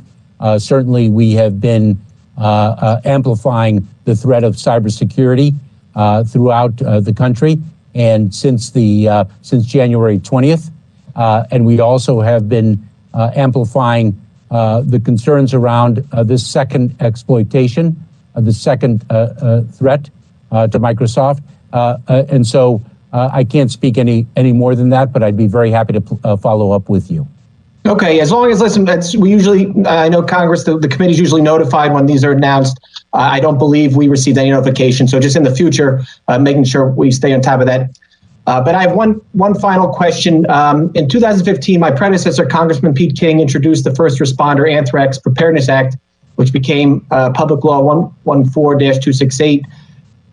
You might not have it with you now, but can you provide us with a status update as the implementation of that pilot program? I would be very pleased to. I certainly don't have it at my disposal, but I look forward to following up with you, Congressman. I look forward to your answers. Thank you very much, and I yield back. Thank you.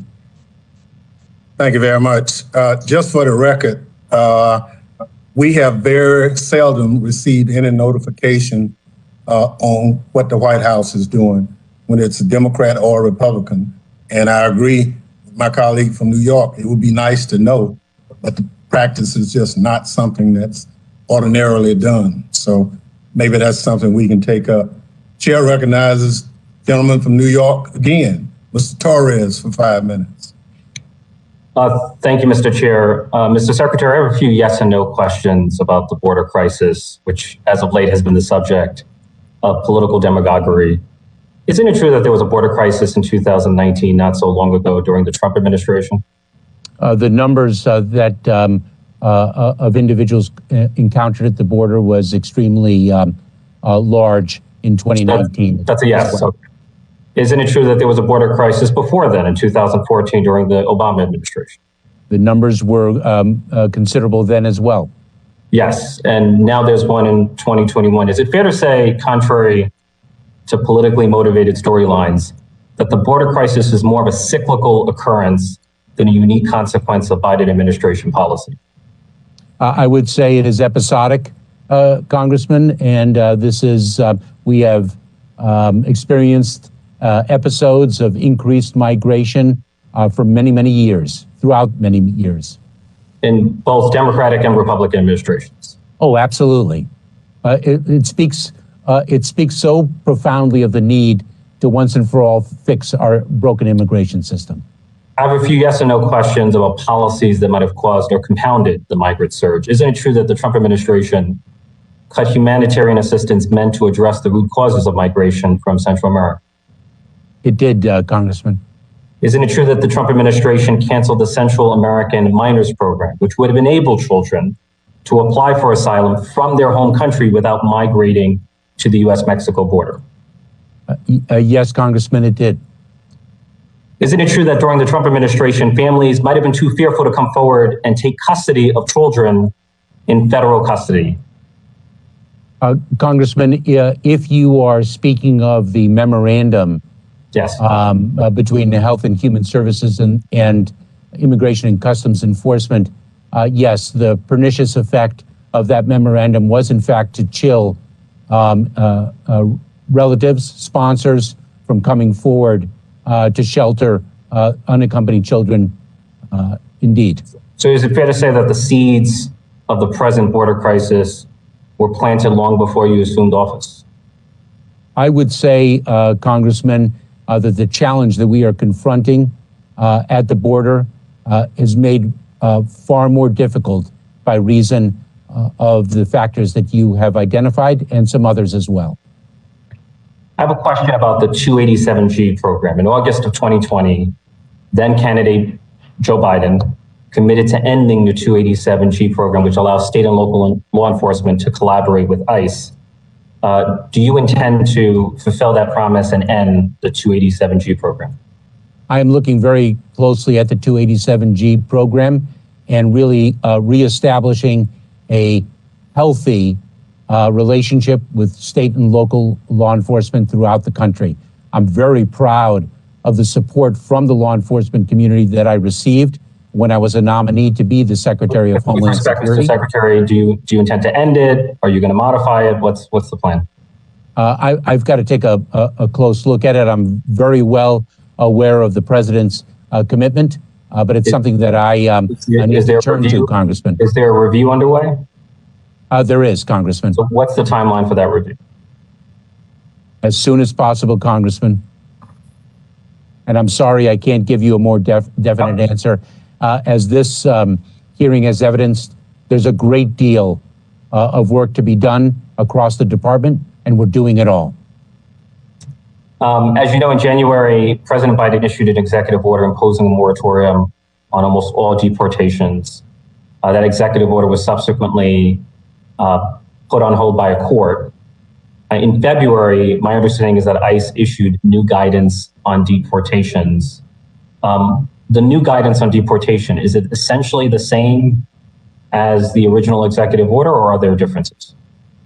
If I may, there was an announcement from the Department of Homeland Security that removals from the country would be put on pause. Individuals would remain in detention, but that removals would be put on pause for a period of 100 days as the issues were studied. You correctly noted that a court enjoined that pause. Then on January 20th, concurrently, on January 20th, then Acting Secretary Pekoski issued a memorandum of new enforcement guidelines that are temporary until I promulgate guidelines. Guidance was subsequently issued that revised those January 20th enforcement priorities, and I am studying the issues. I intend to engage with the workforce. I intend to engage with this committee, and I intend to engage with the community as I develop guidelines to promulgate. Gentleman's time for New York has expired. Chair recognizes the gentleman from California for 5 minutes, Mr. McClintock. Well, thank you, Mr. Chairman, for allowing me to join you today. And Secretary Mayorkas, thank you for being here on a marathon hearing. Is it true that DHS is planning to reopen all of the MPP cases? I don't, I'm not familiar with that, Congressman. I'll have to take a look at that and get back to you. I apologize. We're certainly processing individuals with active cases in an orderly way through discrete ports of entry. We have indeed commenced that process, and it's proving quite successful. I thought one of the executive orders was to basically invite the MPP applicants into the country. Congressman, as I've indicated, what we have done is we have developed a safe, orderly, and humane way for individuals with active cases in the MPP program. How many are we talking about? Yes, Congressman. How many? To be processed through the ports of entry so that they can pursue their claims under the law in the United States. So I assume the answer is yes, you are bringing them in. How many? I will get for you the numbers that we have admitted who have claims for relief under the law in the United States already made. All right.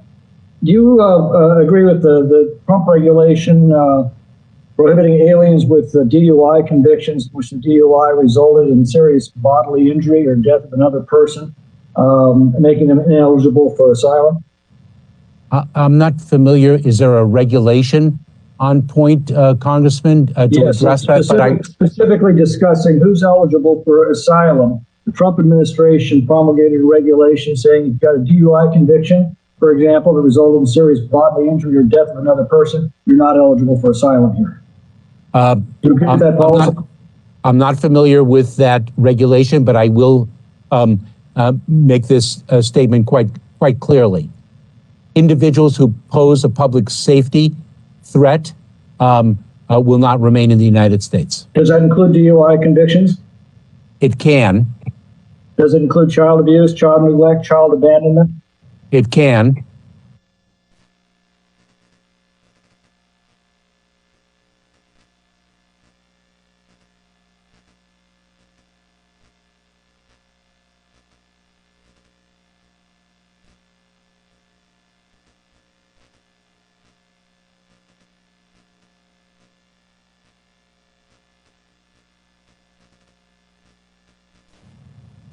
Well, I mean, yes, it can. The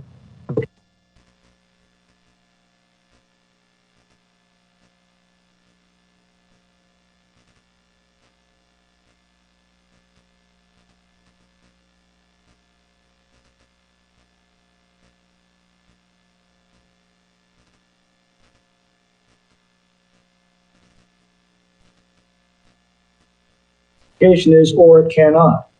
Well, actually, Congressman, having been a prosecutor for 12 years, I will not equate a DUI, an individual who is guilty of 2 DUIs, for example, or 1 DUI in the last 12 months that resulted in the death of an individual, with an individual who has been in the country for 30 years, committed a DUI 27 years ago, has lived an upstanding life since then, has contributed to the community, and has 3 U.S. that Congress passed.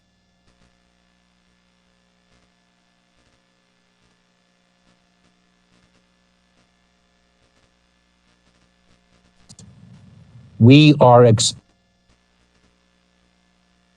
expelling single adults. Again, with all due respect, every interview I've seen with these individuals coming across the border say they're responding to the change policies that the administration's announced and implemented.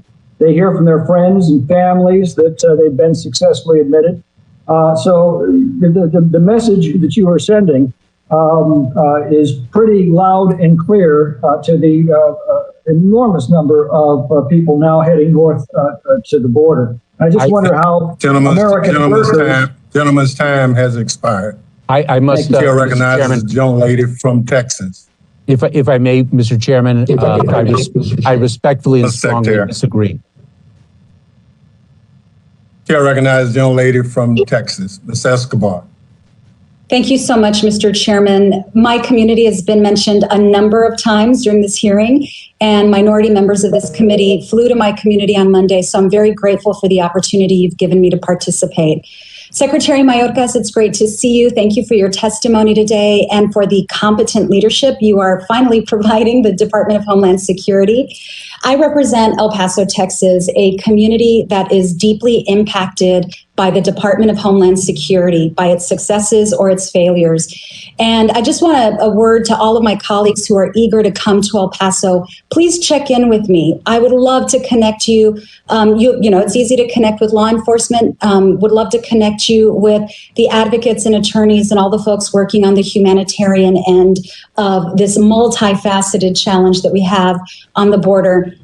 Only by understanding all these facets can we bring forward legitimate, credible solutions. El Paso is on the front lines. It has been. We were the site of the test to separate families, children from their families, and many other policies. And I think all of us, especially El Pasoans, can agree that this is unsustainable for everyone involved, for the migrants, for the agents, the nonprofits, and the volunteers. And so I want to focus on solutions. My Republican colleagues, especially on this committee, are focusing on trying to return to the Trump era status quo. So, Mr. Secretary, I want to take those recommendations that they have to their logical conclusion. And I'm going to ask that you be as succinct as possible because I've got a lot to try to get through in my 3.5 minutes left. Mr. Secretary, did migrants stop their journey northward while Donald Trump was president? No, Congresswoman, they did not. They also say that you should continue spending billions of dollars that have been taken from our military on building and maintaining a wall. Mr. Secretary, on Sunday, I met an MSNBC reporter at the wall in El Paso. Just before I arrived, the MSNBC film crew filmed adult men climbing over the wall with a makeshift ladder. They were later apprehended by Border Patrol. But, Mr. Secretary, do walls stop people from coming to the United States? They do not, Congresswoman. The security of the border requires a multifaceted approach. Physical barriers, individual personnel, and technology. And the use of technology should be exploited in the best sense of that term. Its capacity is enormous. Thank you, Mr. Secretary. My Republican colleagues and my Democratic colleagues alike, we all feel immense concern about vulnerable souls and their journey northward being targeted and victimized by cartels. But at the same time, my Republican colleagues are asking that you reinstate MPP. Are you aware, sir, that the families, the women, children, vulnerable populations who have been subjected to MPP were targets of and victims of crime from those cartels and criminal organizations while they waited for their asylum hearings in a land that was not their own? I'm very familiar with that, Congresswoman. Quite frankly, I'm very familiar with what happened to very young children, many under the age of 10, 12, who were expelled by the prior administration, and what happened to them in the hands of traffickers or otherwise dropped off in a country with which they were unfamiliar. Thank you, sir. I have 1 minute left, and I'm going to try to get through as much as possible. My Republican colleagues would like to see the continuation of Title 42 expulsions. I'm not a fan. But is Mexico going to accept folks that America is expelling into their country indefinitely? I mean, can we expect Mexico to forever just take everyone, continue to accept everyone that we expel? Or might they at some point tell us no? Congresswoman, the expulsion authority is not an immigration authority. I just want to be clear, it is a public health authority of the CDC. And we work very closely with Mexico in addressing the public health imperative. Mr. Secretary, just two last statements that I'd like for you to follow up with me in my office about. The first, we've gotten reports of families who were expelled under Title 42 in the Rio Grande Valley, flown to El Paso, and then expelled from El Paso into Ciudad Juarez. I want to know why that's happening, how many families that's happened to, what the plan is. And so I'd like an explanation, please, on that front.